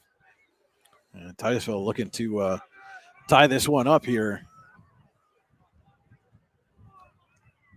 And McDonald's going to roll. Oh, he's got Mong wide open, and Mong can't get there. Ooh, just timing off just a hair there on that play. I mean, Mong had nobody around him. If McDonald was able to put that right in his hands, that was a touchdown for sure. So that'll set up a 3rd and 10 now from the Warren 12. And again, talk about pivotal point. No, it's just a minute into the second half, but another pivotal point here in this ballgame. We've seen both offenses stall down here. We'll see if the Rockets are able to punch it in. So they send Brock Cavell out wide. Jackson Cavell splits. McDonald's going to keep it. Shakes away from one tackler, but not another. He's going to get maybe a yard on the play.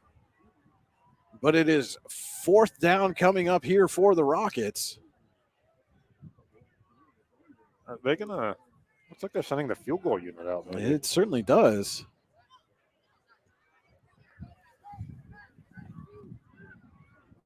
Not something we see often here at the high school level, but it will be Owen Reeb on to attempt the Field goal. 29-yard attempt. Reeves' kick is up. He drilled it. And it is good. So the Rockets come away with 3 points, 10:24 to go here in the Freedom Investment Management Group third quarter. It's Warren 21, Titusville 17. Located at 229 Liberty Street in downtown Warren, Freedom Investment Management Group has a passion for helping people manage and preserve their wealth. Partners Rob Maring and Dave Close, along with all the professionals at Freedom Investment Management Group, are committed to providing the highest level of service to our clients. Every member of our team is experienced, educated, and passionate. We intentionally maintain a low client-to-team member ratio so that we can consistently deliver concierge-like service. Simply put, we are not like many other wealth management firms. Come experience the difference. Visit us online at freedomwealthcoach.com. A 29-yard Owen Reeb field goal inches Titusville a little bit closer here. They trail 21-17 with 10:24 to go here in the Freedom Investment Management Group third quarter from Warren. Reeb getting set to kick. Nyquist and sends back deep to receive for the Dragons. And we'll see what they do here. The last time they kicked it out of bounds.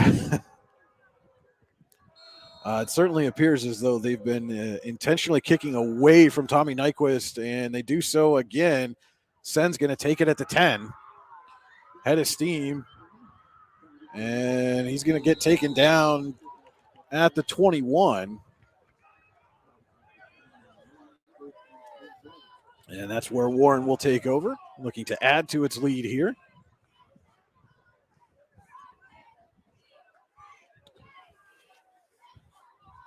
So 166 yards through the air for Eric Dippold in the first half. All but 6 of it came on 2 plays. Dippold's going to come out, 2 receivers to each side. Sends in the backfield with him. And he'll swing it right out to Caden Wright. Trying to shake through a trio of Titusville defenders. He gets out to the 25. So a 4-yard pickup there for Caden Wright on first down. Makes it 2nd and 6.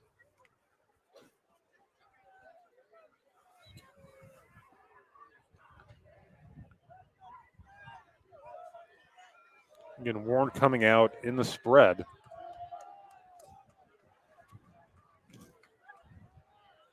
Yeah, Dipple going to swing it out this time for Nyquist, but just a hair in front of him, and Nyquist unable to haul it in will bring up a Luton's Plumbing, Heating, and Air Conditioning third down for the Dragons. Yeah, and we saw, looking to get the ball in the hands of your athletes in space. Nyquist had some room to run there, just a hair off there.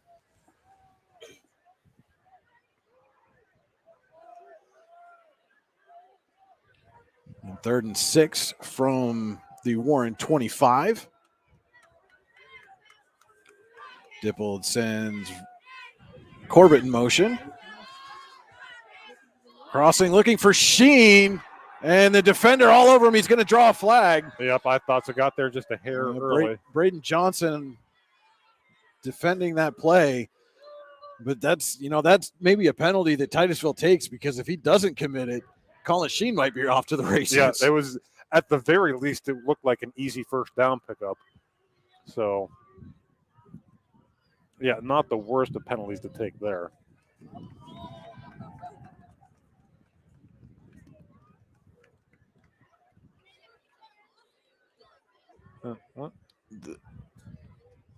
Yeah, okay. It looked like the official was talking to the Titusville sideline about the penalty, but it is a pass interference against the Rockets. So it is a Ty-Nesta Builder Supply first down for Warren. So 1st and 10, ball right at the 40-yard line.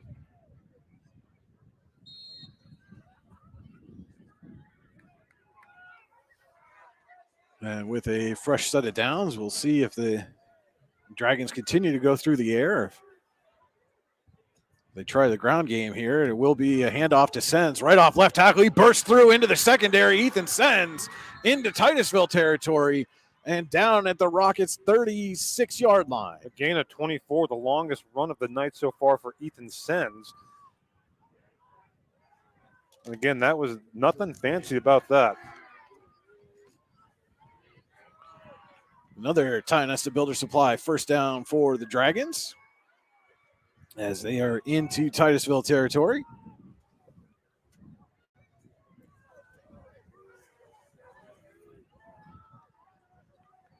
And Dipple takes a snap, gives it right to Sens again, but Going to be bottled up that time, just gain about a yard.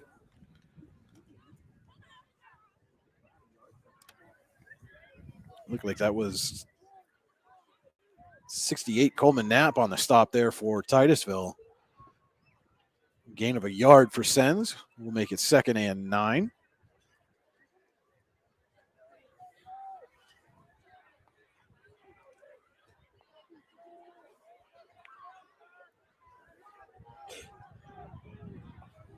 And they come out in the Wildcat formation. That's Nyquist. Has Sens in motion, fakes to him, and Nyquist going to keep it himself right up the gut. And he is spun down at the 28-yard line. 7-yard gain for Nyquist. We'll bring up 3rd and 2.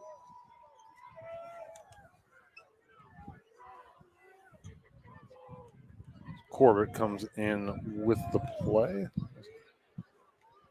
And again, they're going to go back to Wildcats. Dipple comes out split to the near side.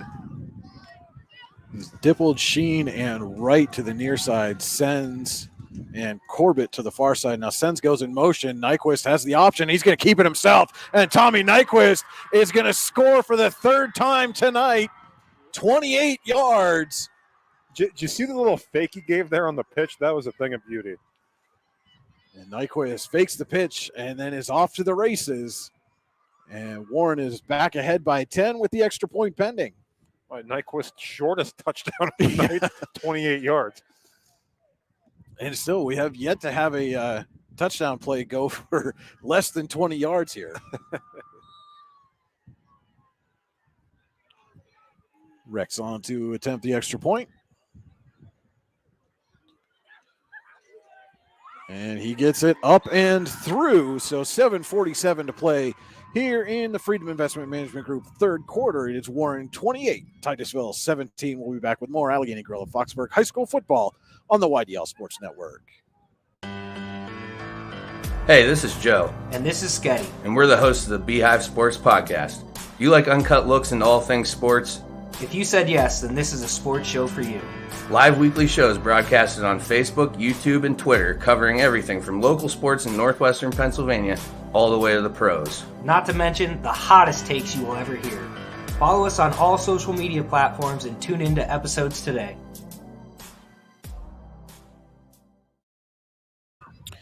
A 28-yard Tommy Nyquist run extends the Warren lead to 28-17 over Titusville. 7:47 to go here in the Freedom Investment Management Group 3rd quarter. Brian Hagberg and Andy Close with you in the Park Avenue Motorcar broadcast booth for the YDL Sports Network.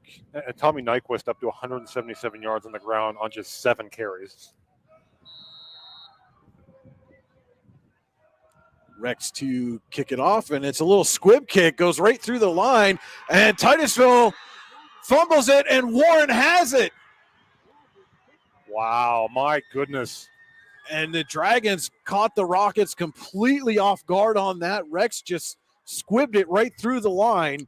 Yeah, Gavin Rex, a standout soccer player for the Dragons, and you know, you can see the benefits of you know, when these teams that have soccer players that kick, it typically adds another dimension.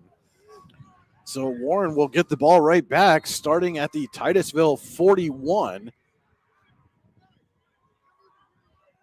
And they will come out with Nyquist in the Wildcat. 3 receivers near side, 2 to the far side. Sends in motion.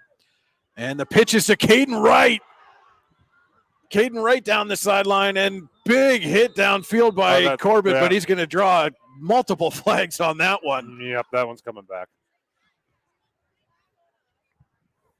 Get him on a crackback blindside block there.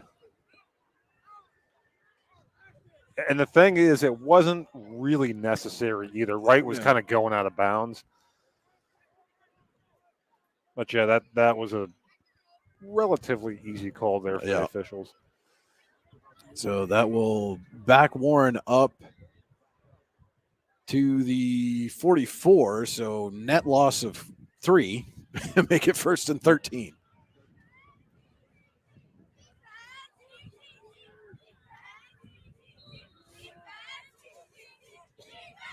And Dipple again split out here near side will be Nyquist.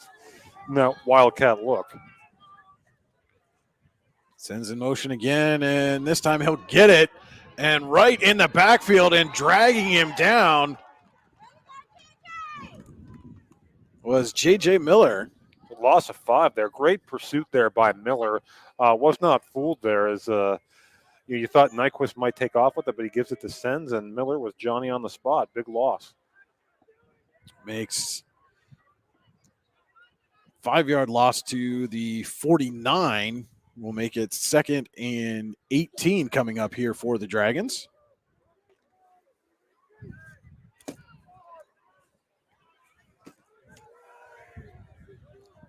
And now it will be Dipple taking the snap.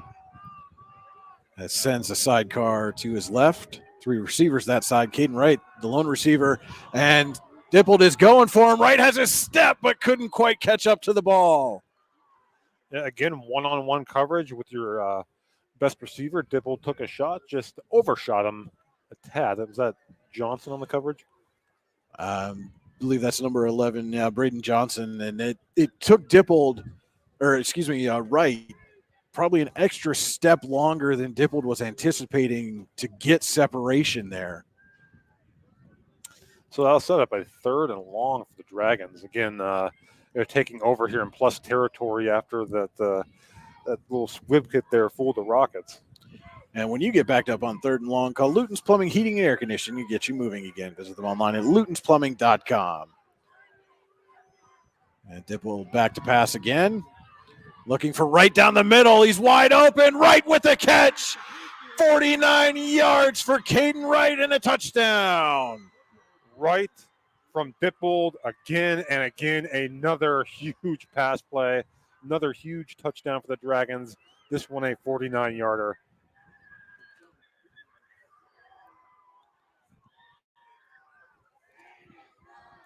And again, Wright got behind the defense. And once Caden Wright gets a couple steps on you, most players are not going to be able to catch up to him. And Dippold put it right on the money as Rex is on to attempt the extra point.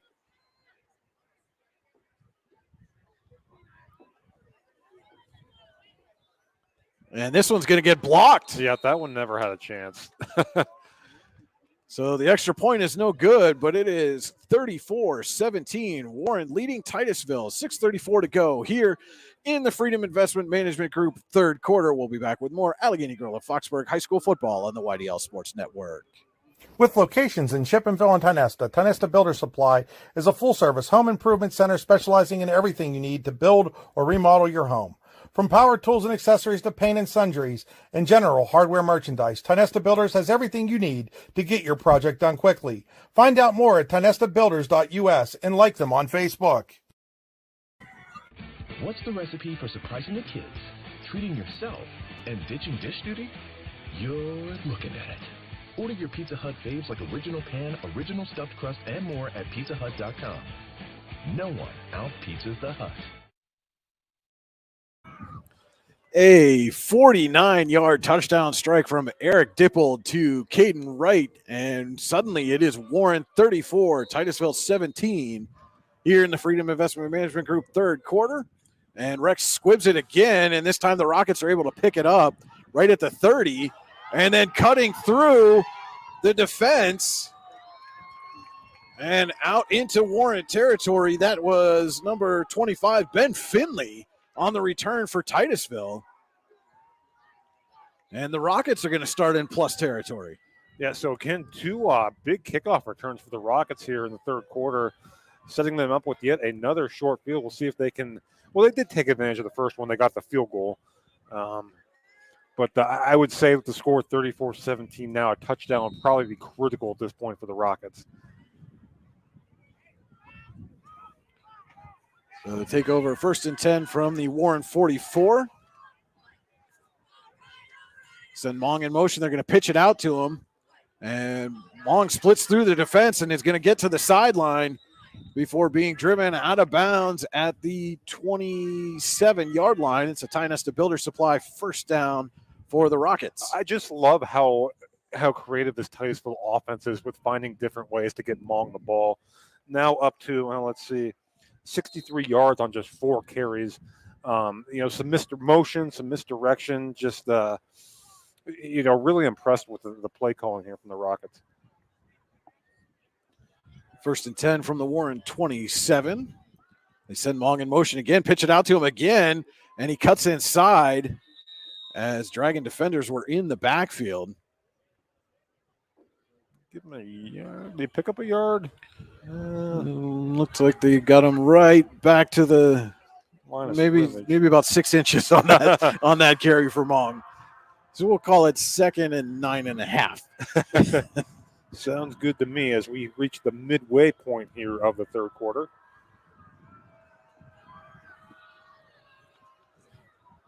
And McDonald going to come out in the gun, has Jackson Cavell, the sidecar, to his right. 2 receivers to that side. Sends Mong in motion again and fires over the middle for Brock Cavell, who's got it, and then is taken down as he tried to cut back in. But again, I like that. The defense kind of shifted towards Mong, and Cavell comes right over the middle for the completion. We'll make it 3rd and 2 coming up here for the Rockets.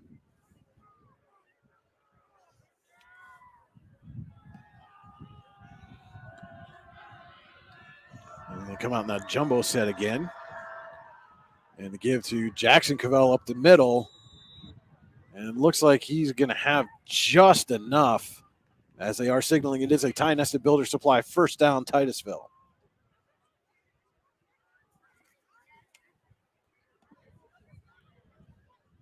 Titusville moving the ball now in the red zone at the Dragon 17 again, looking to take advantage of another good kickoff return.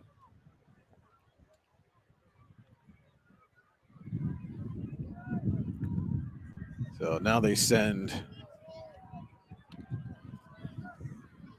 Johnson and Brock Cavell to the near side. The pitch is to Mong, and this time the Dragons are all over it.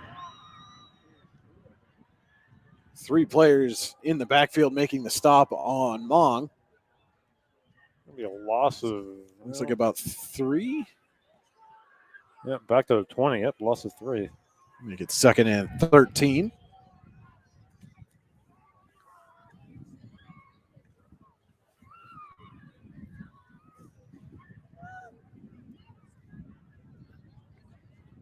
And this time they split the receivers out to McDonald's right. Fakes the handoff. He's going to keep it himself, and nothing there for McDonald. It seemed like that entire Warren defensive front was. Yep, they were keyed in on that play pretty well. It's going to be a loss of a yard, maybe 2. It'll bring up a Luton's Plumbing, Heating, Air Conditioning 3rd down for the Rockets.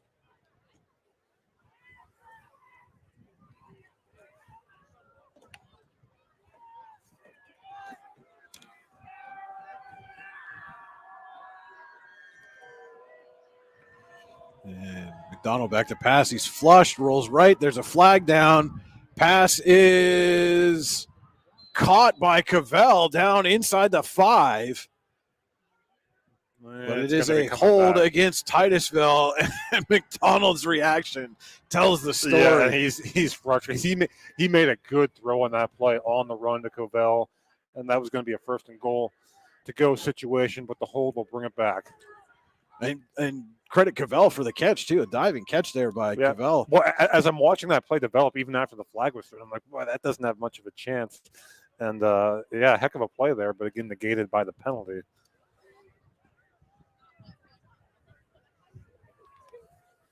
Setting up 3rd and long.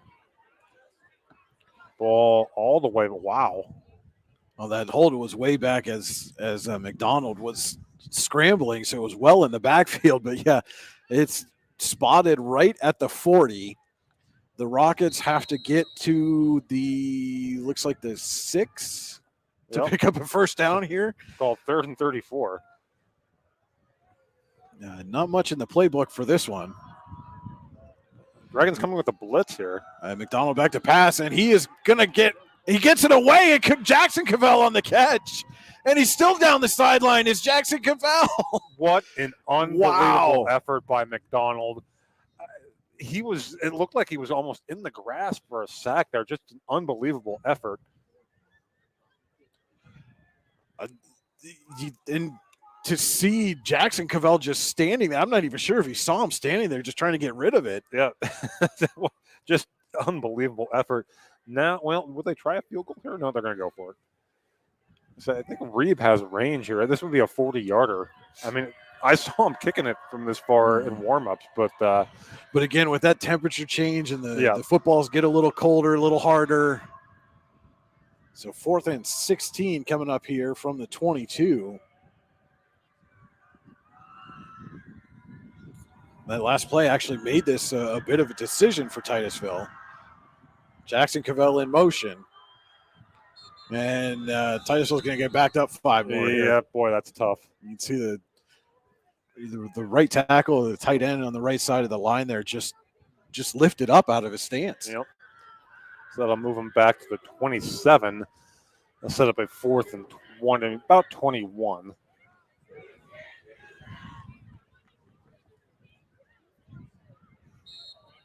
Or ball sitting at the 28, excuse me. So either way, it is 4th and still very long.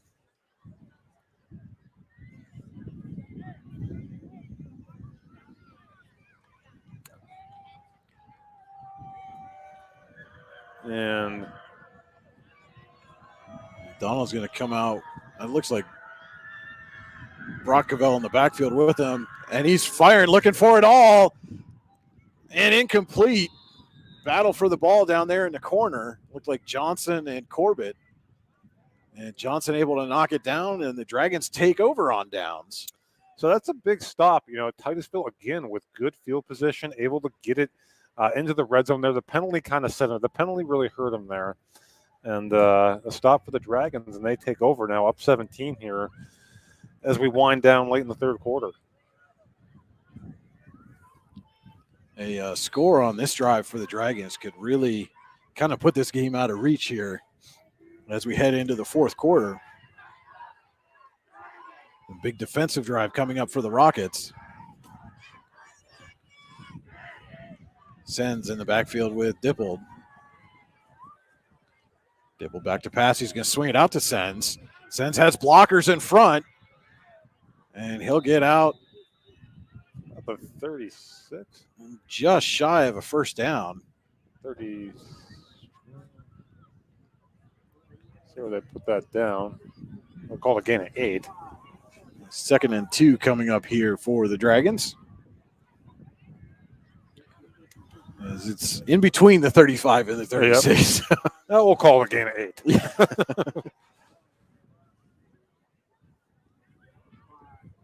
Dippled up to 227 yards now through the air. And he'll give to Sens a little bobble on the exchange, and Sens fights through the line. He's going to have enough for a Ty Nesta Builder Supply first down. Up to the 30. Looks like right at the 39. Yep. Nose of the ball right on the 39. I'll call it a gain of 3.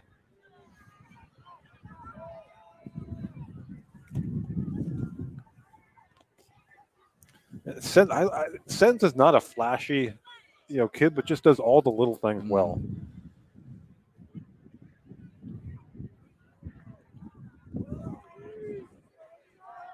And Dippold gives to Sens one more time. Gets to the outside and escapes a tackle. Ethan Sens is down the sideline.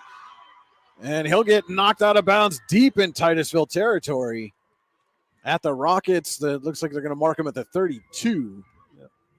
It's another big gainer for Ethan Sens. And like you said, Andy, just kind of wearing down this Rockets defense here as we approach the fourth quarter. Yep, gains now of 24 and runs of 24 and 29 yards here in the third quarter for Ethan Sens. Just 93 seconds left here in the Freedom Investment Management Group third quarter. Dragons leading the Rockets 34-17, but on the move again. And they come out in the Wildcat formation with Nyquist. Sends in motion, low snap. Nyquist picks it up. He's just going to take it himself. And get what he can. Get a short gain out of that. Oh, looks like took about 3 on the play.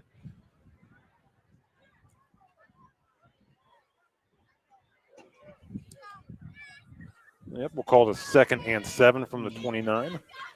Smart decision there from Nyquist on the low snap. Just pick it up and go. Get what you can and go back and run your next play. Absolutely.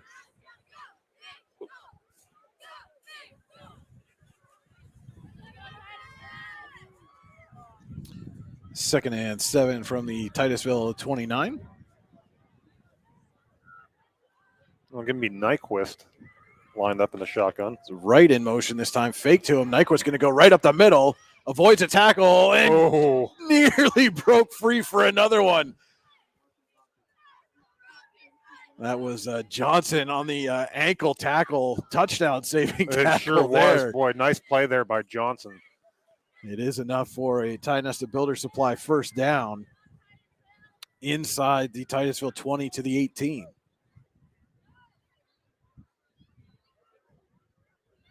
Wright comes in with the play.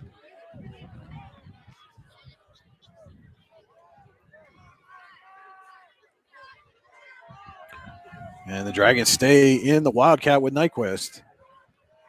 Sends the motion man, and they're going to run that little option play. And this time Nyquist pitches to him. And Sens trying to get there, and he gets down inside the 10. A nice read there by Nyquist. Waited to the last possible second to get that pitch off to Sens, who ripped off about 8 yards. Well, maybe give them 9 on that. They're down at the 9. They were at the 18. It's a 9-yard pickup, but make it 2nd and 1. And Dragons knocking on the door here inside the Titusville 10.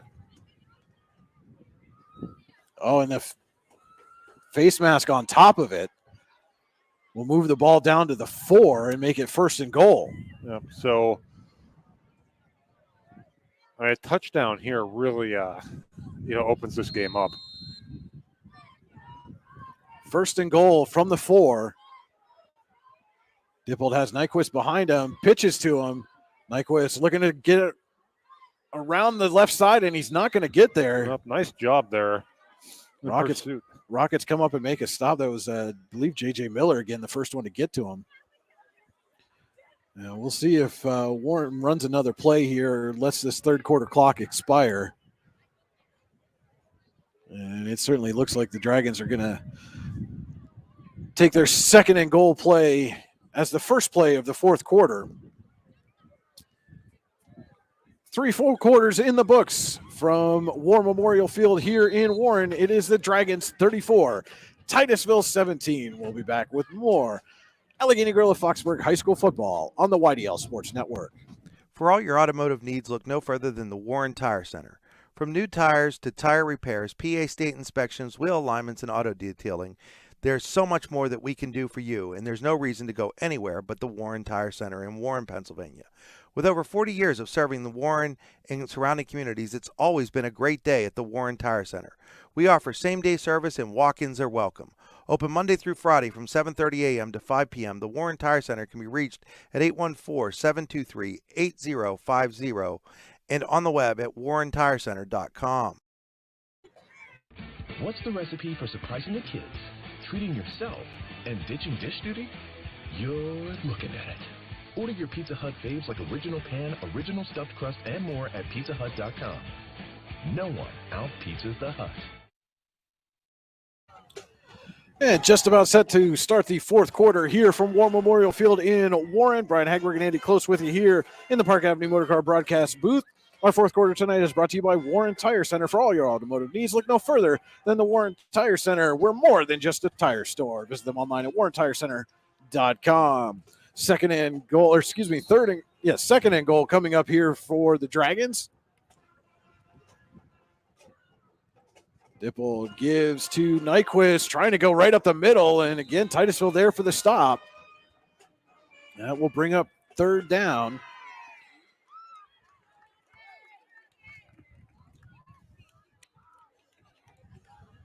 So let's see what Warren does here. Well, they're going to take a timeout. We've got a whistle, but the clock is still running. Yeah, they're gonna have to reset this clock here. The play clock now is going, but had stopped for a moment. But it is 3rd and goal from the 3. Play clock now down to 10. Dragons just breaking the huddle. They're going to have to hurry up here. And they've got Nyquist in the Wildcat. They're going to take a timeout. Smart decision there from the Warren coaching staff. We'll take a quick timeout with them and be back with this 3rd and goal play. Allegheny Gorilla Foxburg High School football on the YDL Sports Network. Need plumbing, heating, or air conditioning services in Western PA?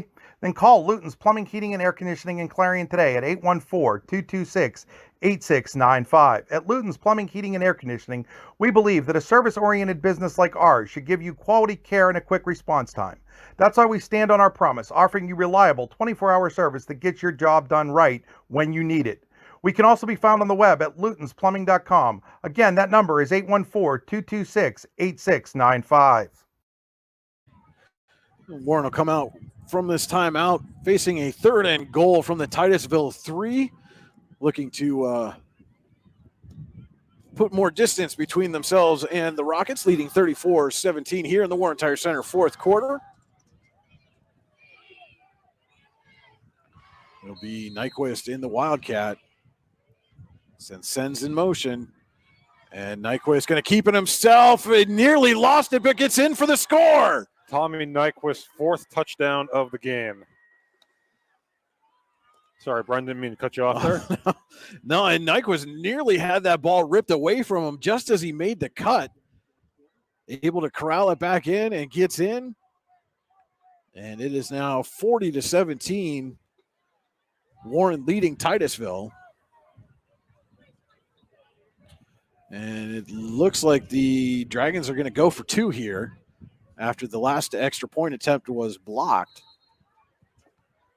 They had some trouble on the snaps.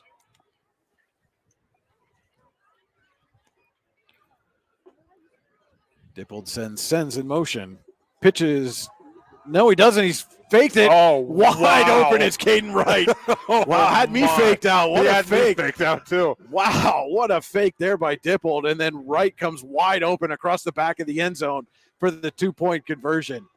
11:06 to go here in the Warren Tire Center 4th quarter. Warren 42, Titusville 17. More Allegheny Gorilla Foxburg High School football on the YDL Sports Network right after this. Golfing at one of the prettiest golf courses around is what you get when you play around at Hunter Station Golf Club just outside of Tonesta.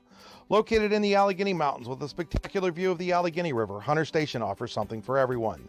The rolling hills of the front 9, coupled with a back 9 situated along the banks of the Allegheny River, create some of the best views in all of northwestern PA. And when you're done with your round, enjoy a delicious meal or a cold drink in our restaurant and bar. Looking for a place to stay? Hunter Station has you covered there too with play and stay packages. Find out more at hunterstation.com.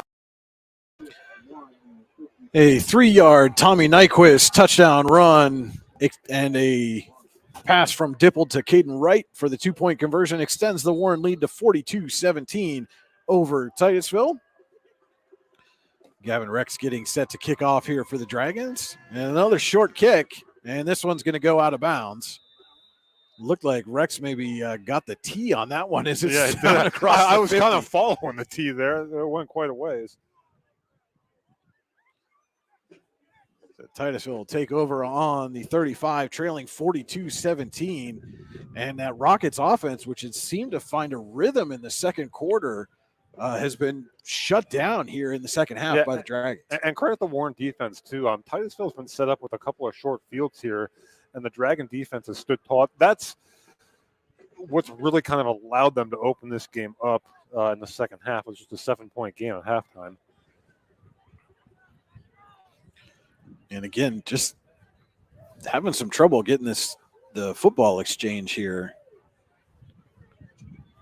as they're just now bringing the Titusville ball over to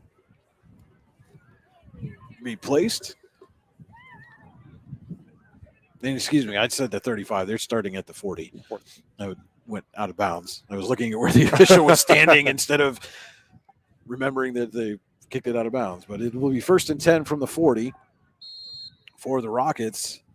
Looks like there's a little confusion there as Jackson Cavell comes over. And McDonald back to pass under pressure right away, and he's going to toss it towards Cavell, who comes back and gets it. I'll tell you what, that was only a gain of about 3 yards, but that was a heck of a play. And again, just McDonald just throwing that ball away under pressure and right where Jackson Cavell happens to be. Actually call a gain of 4. 2nd and 6. And again, McDonald, that's kind of been a theme here too. Been under a lot of pressure here when he's dropped back to pass in the second half.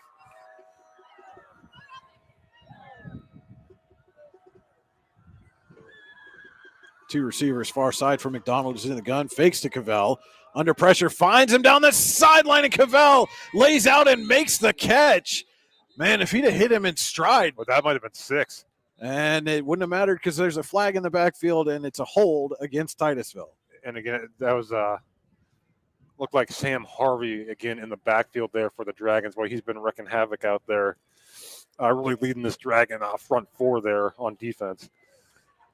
Leads the team in sacks with 6 coming into this game, does Harvey. Yeah, had a big game.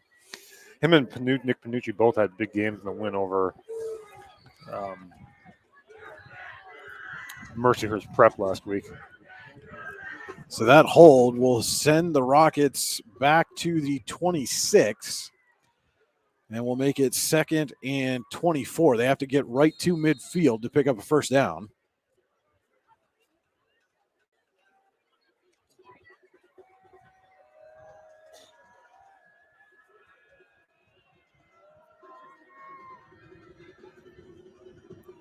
And McDonald back to pass and under pressure again. Fires, and this time it's Long on the reception. I am so impressed with McDonald's ability to complete passes under duress. It's going to be a gain of about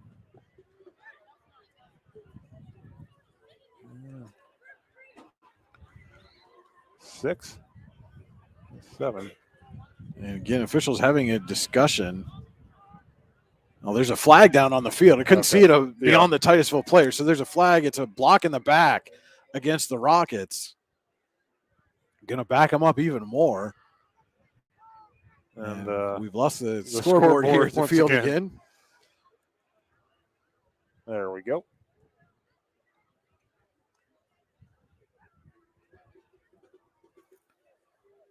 So it'll be 2nd and 29 now, and the give is to Mong, and he's going to be hit and dropped for a loss. A loss of about 4 on the play.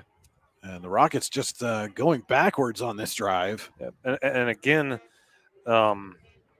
really good half offensively for the Rockets in the first half, and kind of stagnated here in the second half. I think Warren's defense, though, has a lot to do with that as well. So it is 3rd and 34 for the second time in this half for Titusville.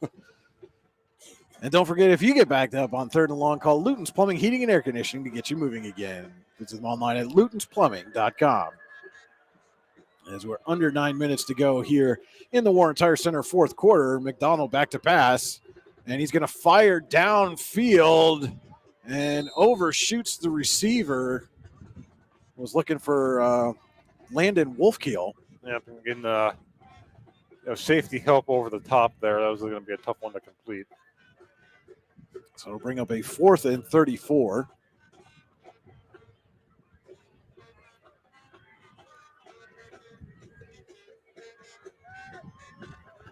Mong back in punt formation for Titusville. And Caden Wright will be back at midfield. And we've seen a couple of good punts already from Mong. And here's another one. Going to back right up to the 45. And trying to reverse field. Now goes back to his right. And big hit out of bounds. And we've got a flag near the 45. So check the flag. Corbett was looking to get a block there, but he kind of peeled off because it was going to be a block in the back.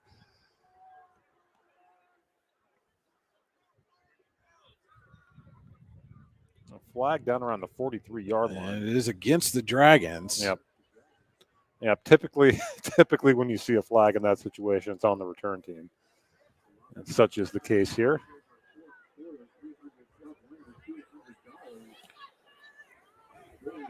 So that'll move Warren back to its own side of the field again.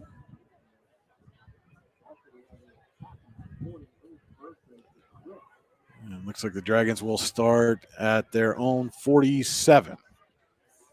Right, looks like Port Allegheny has just scored late in the fourth quarter to take the lead on Red Bank Valley. And again, the other part of our twin bill tonight here on the YDL Sports Network. Don't forget to tune in tomorrow night. Cody Elms will be with me out in Albion, a big one in Region 2 as Northwestern hosts undefeated Eisenhower with region title implications on the line for sure. Absolutely, Coach Jim Penley's Knights, Coach Mark Brooks's Wildcats.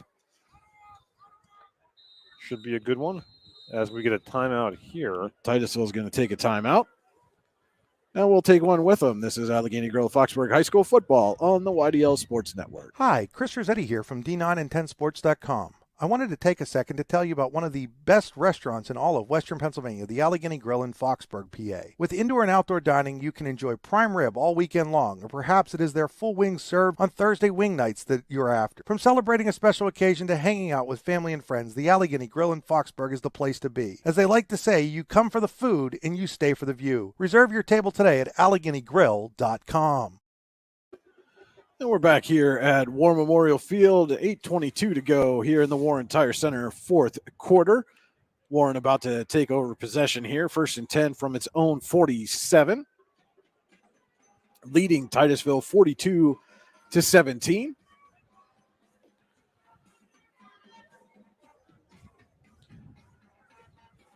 And again, assuming Warren holds on to this lead here over the final 8.5 minutes, they will pick up win number 5 on the season, the 5th straight year for 5 or more wins for Mark Morelli's Dragons. And stability that Warren Area High School has not seen in its football program for a long time, Andy. That's for sure.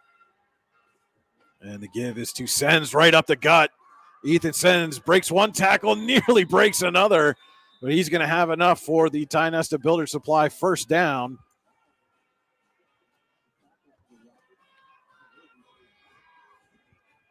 Ethan Sens with unofficially having for 72 yards rushing here in the second half, 88 for the game as he approaches 100 for the Dragons. Nyquist long ago surpassed that.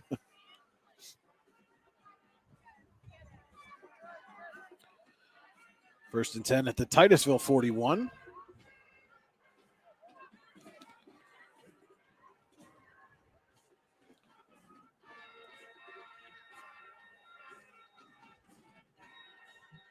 And Dippold watching the play clock, letting that run down a little bit before they snap this ball. And they'll give to Sens again right up the middle. Ethan Sens weaving his way through. And gains, it's like about 6, maybe 7 on the play.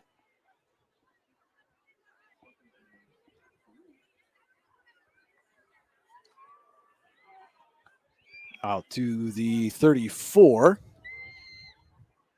Call it 7, makes it 2nd and 3. Sends now up to 95 yards on the ground.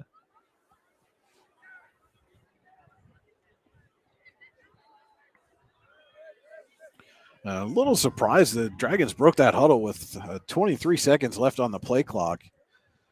I think they want to bleed this thing down as much as they can. Harvey in motion. And low snap, we got a flag. Dipple just picks it up and is going to plow his way forward. All right. I saw a couple guys down on the ground. This is going to be against Warren. It's an illegal shift against the Dragons, so it'll back them up. But again, if there's a complaint that Mark Morelli's going to have with this game offensively, it's going to be the snapping here. Yeah. We've seen some high ones. We've seen some low ones, just a little inconsistent. One that kind of really stalled a drive when the Dragons had first and goal, gave them a loss of 17 on the play. But and not just offense, on special teams too, just getting the ball, the snap and getting the ball down on the kick ended up causing one kick to be blocked.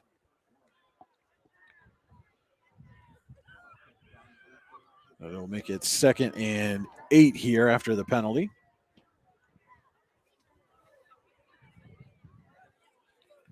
And Dibble fakes to sends, throws it out to Harvey. And Harvey's going to pick up a few. And he'll get down, looks like to the 33. 6-yard gain there for Sam Harvey. His first reception of the game. Harvey's played another great game on defense for the Dragons.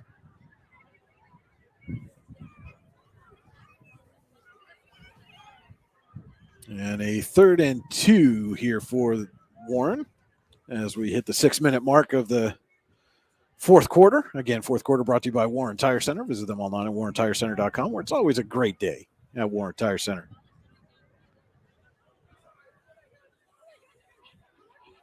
And Dibble going to give to Sens, trying to plow his way forward. He stood up that time. And not much there. No gain on the play will make it 4th and 2.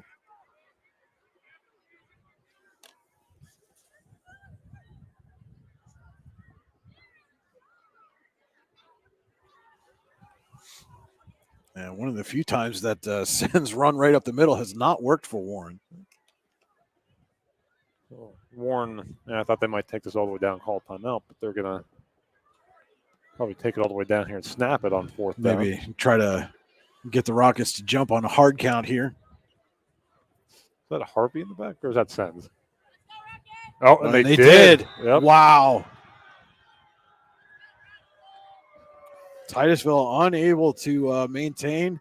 The hard count gets them, and it will be a 1st down for Warren with just under 5 minutes to go here in the Warren Tire Center fourth quarter. Dragons have a fresh set of downs. Yeah, and that's a final on our other game. Port Allegheny has defeated Red Bank Valley. So 1st and 10 from the Titusville 28.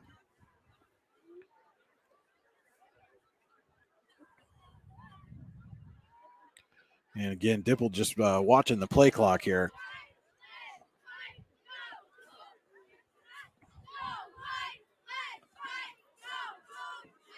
Down under 10 seconds. Get the player set.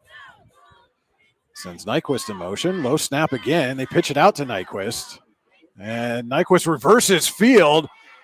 Dipple sets a block. Nyquist spins and then is leveled. Wow, what a hit. All in all, it's going to be a gain of about 6.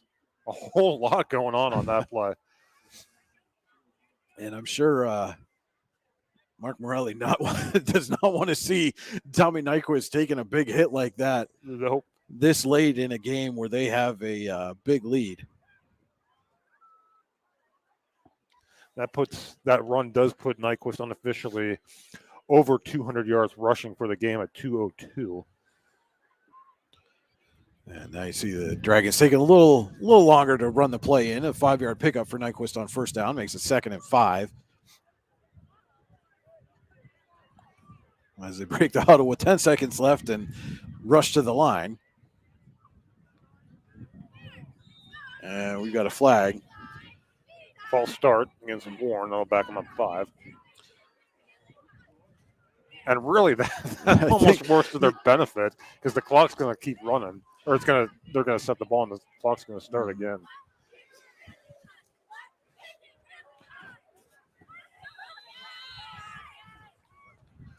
So the Dragons can burn another 40 seconds here as they break the huddle 5 seconds into that 40-second clock.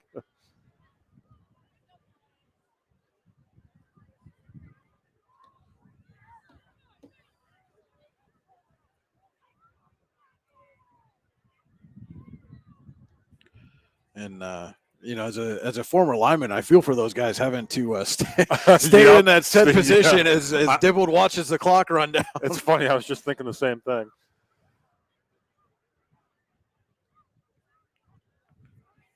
And Dipple's going to give it to Sens. He'll try to go off the left guard and gain a couple. It'll be 3rd and 8. Sens just shy of 100 yards, 98.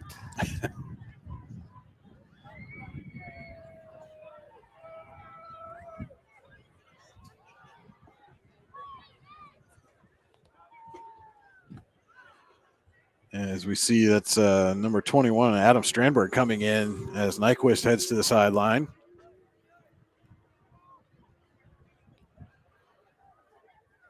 It is still Sens in the backfield with Dippold. And he's going to give it to Ethan Sens. Shakes from one tackle, spins away from another. And all that work for no gain. Yep, and Warren closing in on, you said it's 5th win of the season. Got a juggernaut next week when they play the Meadville Bulldogs. And that game will be right here at War Memorial Field, and we'll be bringing that one to you live on the YDL Sports Network as well.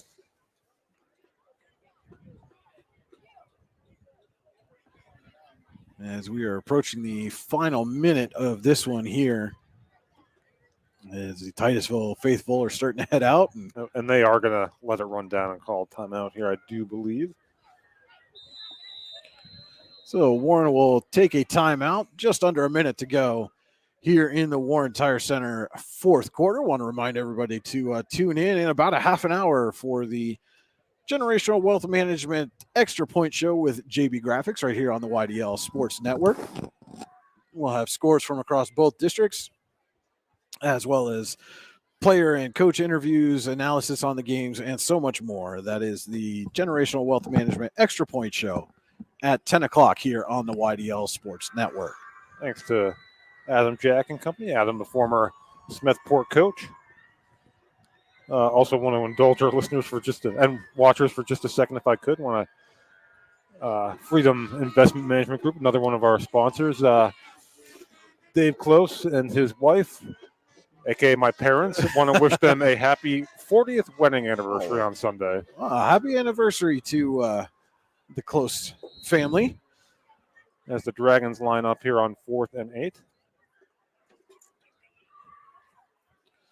And Dipple's going to throw. Has all kinds of time, looking for Sens, and cannot complete it. As the scoreboard goes out here again. Why not? One more time, right? And the Dragons will turn it over on downs. But with about 48 seconds to go here, unofficially, according to our clock. I don't know what the official time is right at this moment, but we'll call it approximately 48 seconds to go in this one. The Rockets will take over from their own 26. Again, this will snap the little the 2-game winning streak for Titusville. But again, and we'll touch on some of the post-game too. But there's still a lot to build off for this Titusville team. They're an up-and-coming team. And again, lots of young players on this team, lots of sophomores seeing extensive action here as they're running a new lineman on late here and a little confusion. And McDonald back to pass. He's under heavy pressure again, directing traffic, and he's hit and dropped for a sack by Sam Harvey. And again, Sam Harvey, the Dragon sack leader, with another one there. Well, they're actually going to give him a gain of about 3 inches. Okay, so no sack. Not a sack there for Harvey. But McDonald was looking for the long ball there.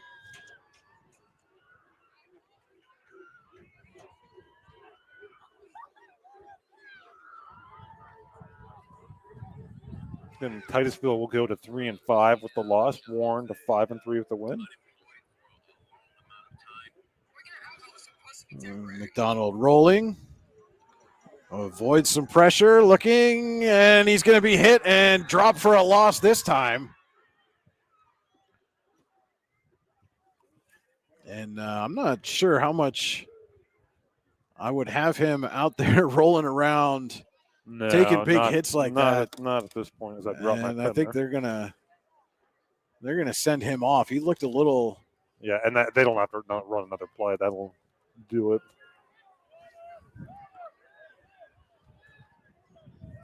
No sense in anybody getting hurt here as Titusville takes a timeout with officially 4 seconds to go on the clock. While they do that, Brian, I'm going to tally up some of our stats here.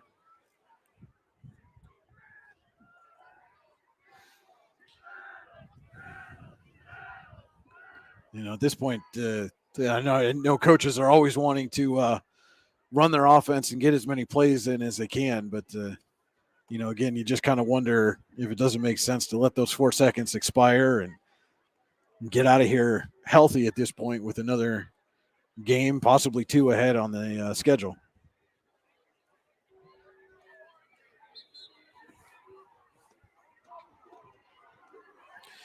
As the teams come out to run what will likely be the final play of this game.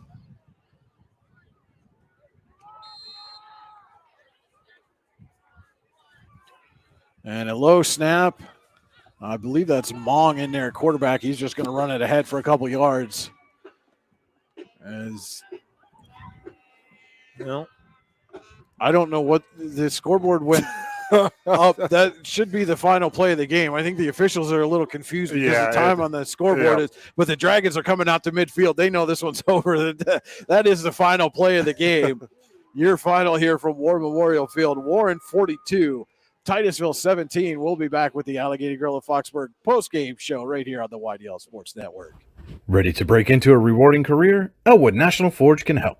Elwood National Forge produces critical defense-rated parts to all branches of the United States military, meaning each day our employees are doing their part to support the men and women protecting our country.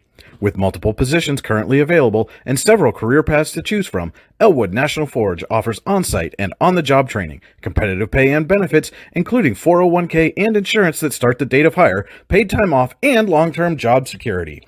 We'd love to support you in building a career. To learn more about becoming part of the Elwood National Forge family, visit enfjobs.com. With locations in Chippenville and Tionesta Builder Supply is a full-service home improvement center specializing in everything you need to build or remodel your home. From power tools and accessories to paint and sundries and general hardware merchandise, Tionesta Builders has everything you need to get your project done quickly.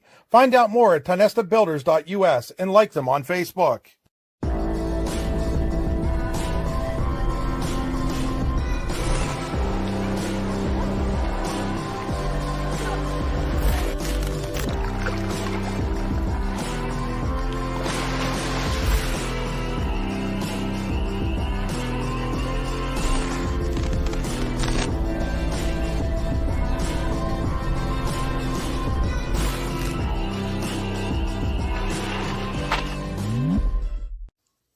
Looking for a place to hone your skills in the off-season?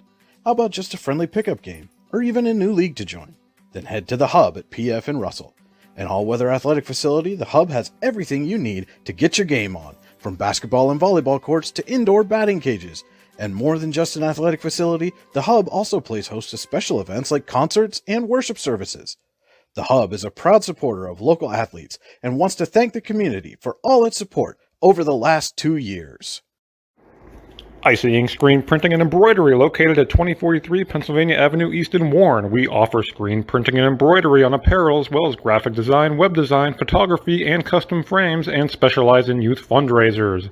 We also offer photography services and custom frames. Check out our Icebox stores online at icyink.com or give us a call at 814-688-0034. Let's meet, drink coffee, and design some cool shirts. Be cool, wear Icy. Hey, this is Joe. And this is Sketty. And we're the hosts of the Beehive Sports Podcast. Do you like uncut looks into all things sports? If you said yes, then this is a sports show for you. Live weekly shows broadcasted on Facebook, YouTube, and Twitter, covering everything from local sports in northwestern Pennsylvania all the way to the pros. Not to mention the hottest takes you will ever hear. Follow us on all social media platforms and tune into episodes today.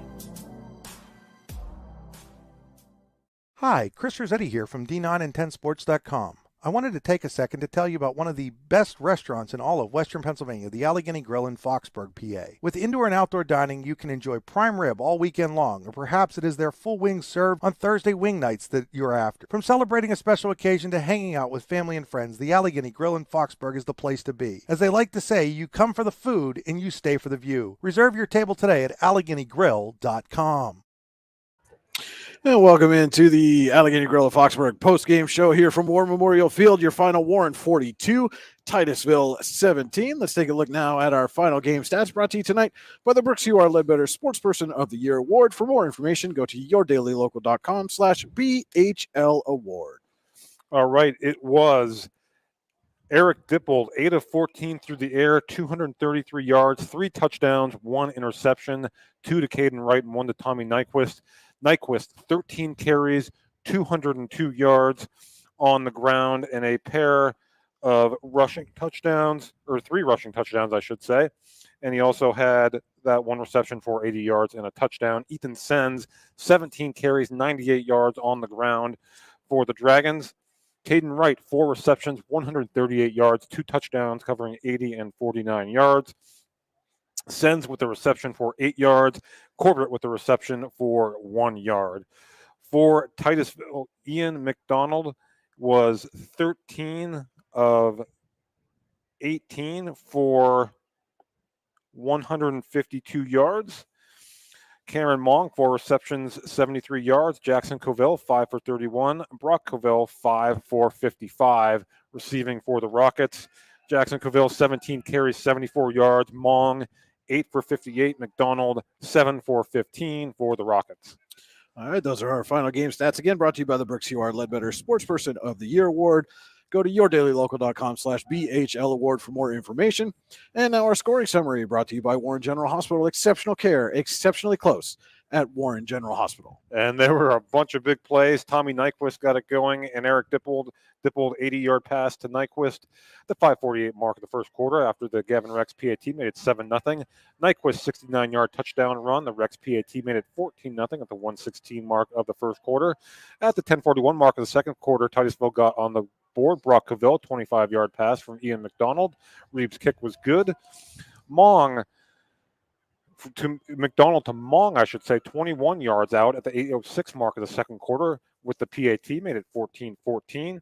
And then with 3:38 to go in the second quarter, it was Caden Wright, 80-yard touchdown pass from Dippold, made it 21-14 Dragons at the half. Reeves' 29-yard field goal got Titusville within 21-17, but then the Dragons at the 10:25 mark of the third quarter, but then Warren with 3 unanswered touchdowns. Tommy Nyquist 28-yard touchdown run to 7:47 mark of the third quarter. With 6:29 to go in the third, it was Dippold to Wright again, this one a 49-yarder, and Nyquist capped off his big evening with his 4th touchdown of the game, a 3-yarder with 11:06 to go in the fourth quarter for your 42-17 final.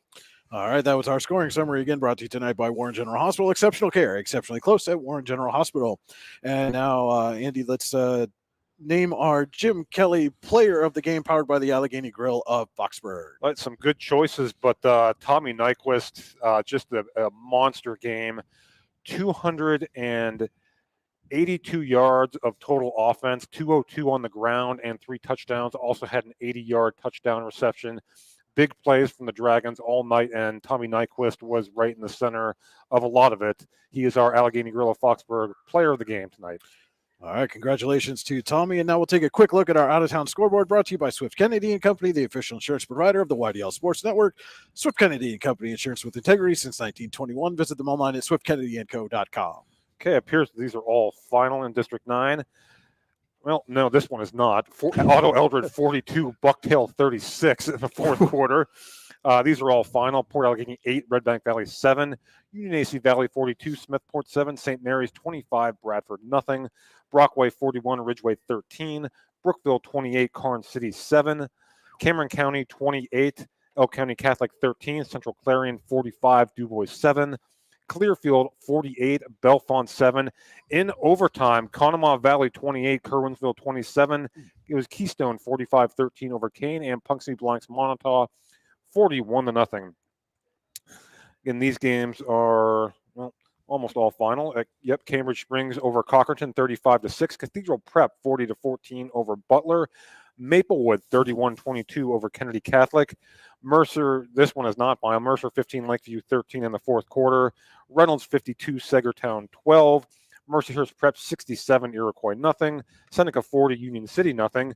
Farrell 34, Sharon 14. Hickory 45, Greenville 12. Grove City 38, Sharpsville 22. Slippery Rock 34, Wilmington 6.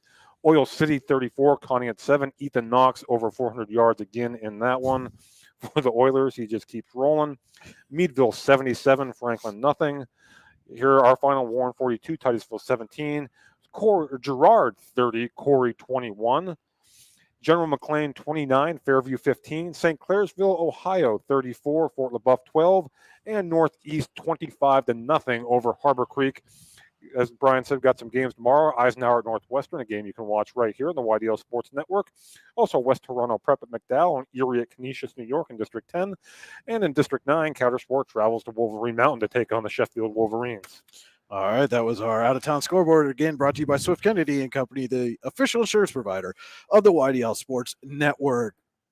And that is going to do it for the Allegheny Grill at Foxburg postgame show. Again, don't forget, tune in to the Generational Wealth Management Extra Point Show with JB Graphics at 10 o'clock right here on the YDL Sports Network. For Andy Close, this is Brian Hagberg saying so long from War Memorial Field in Warren.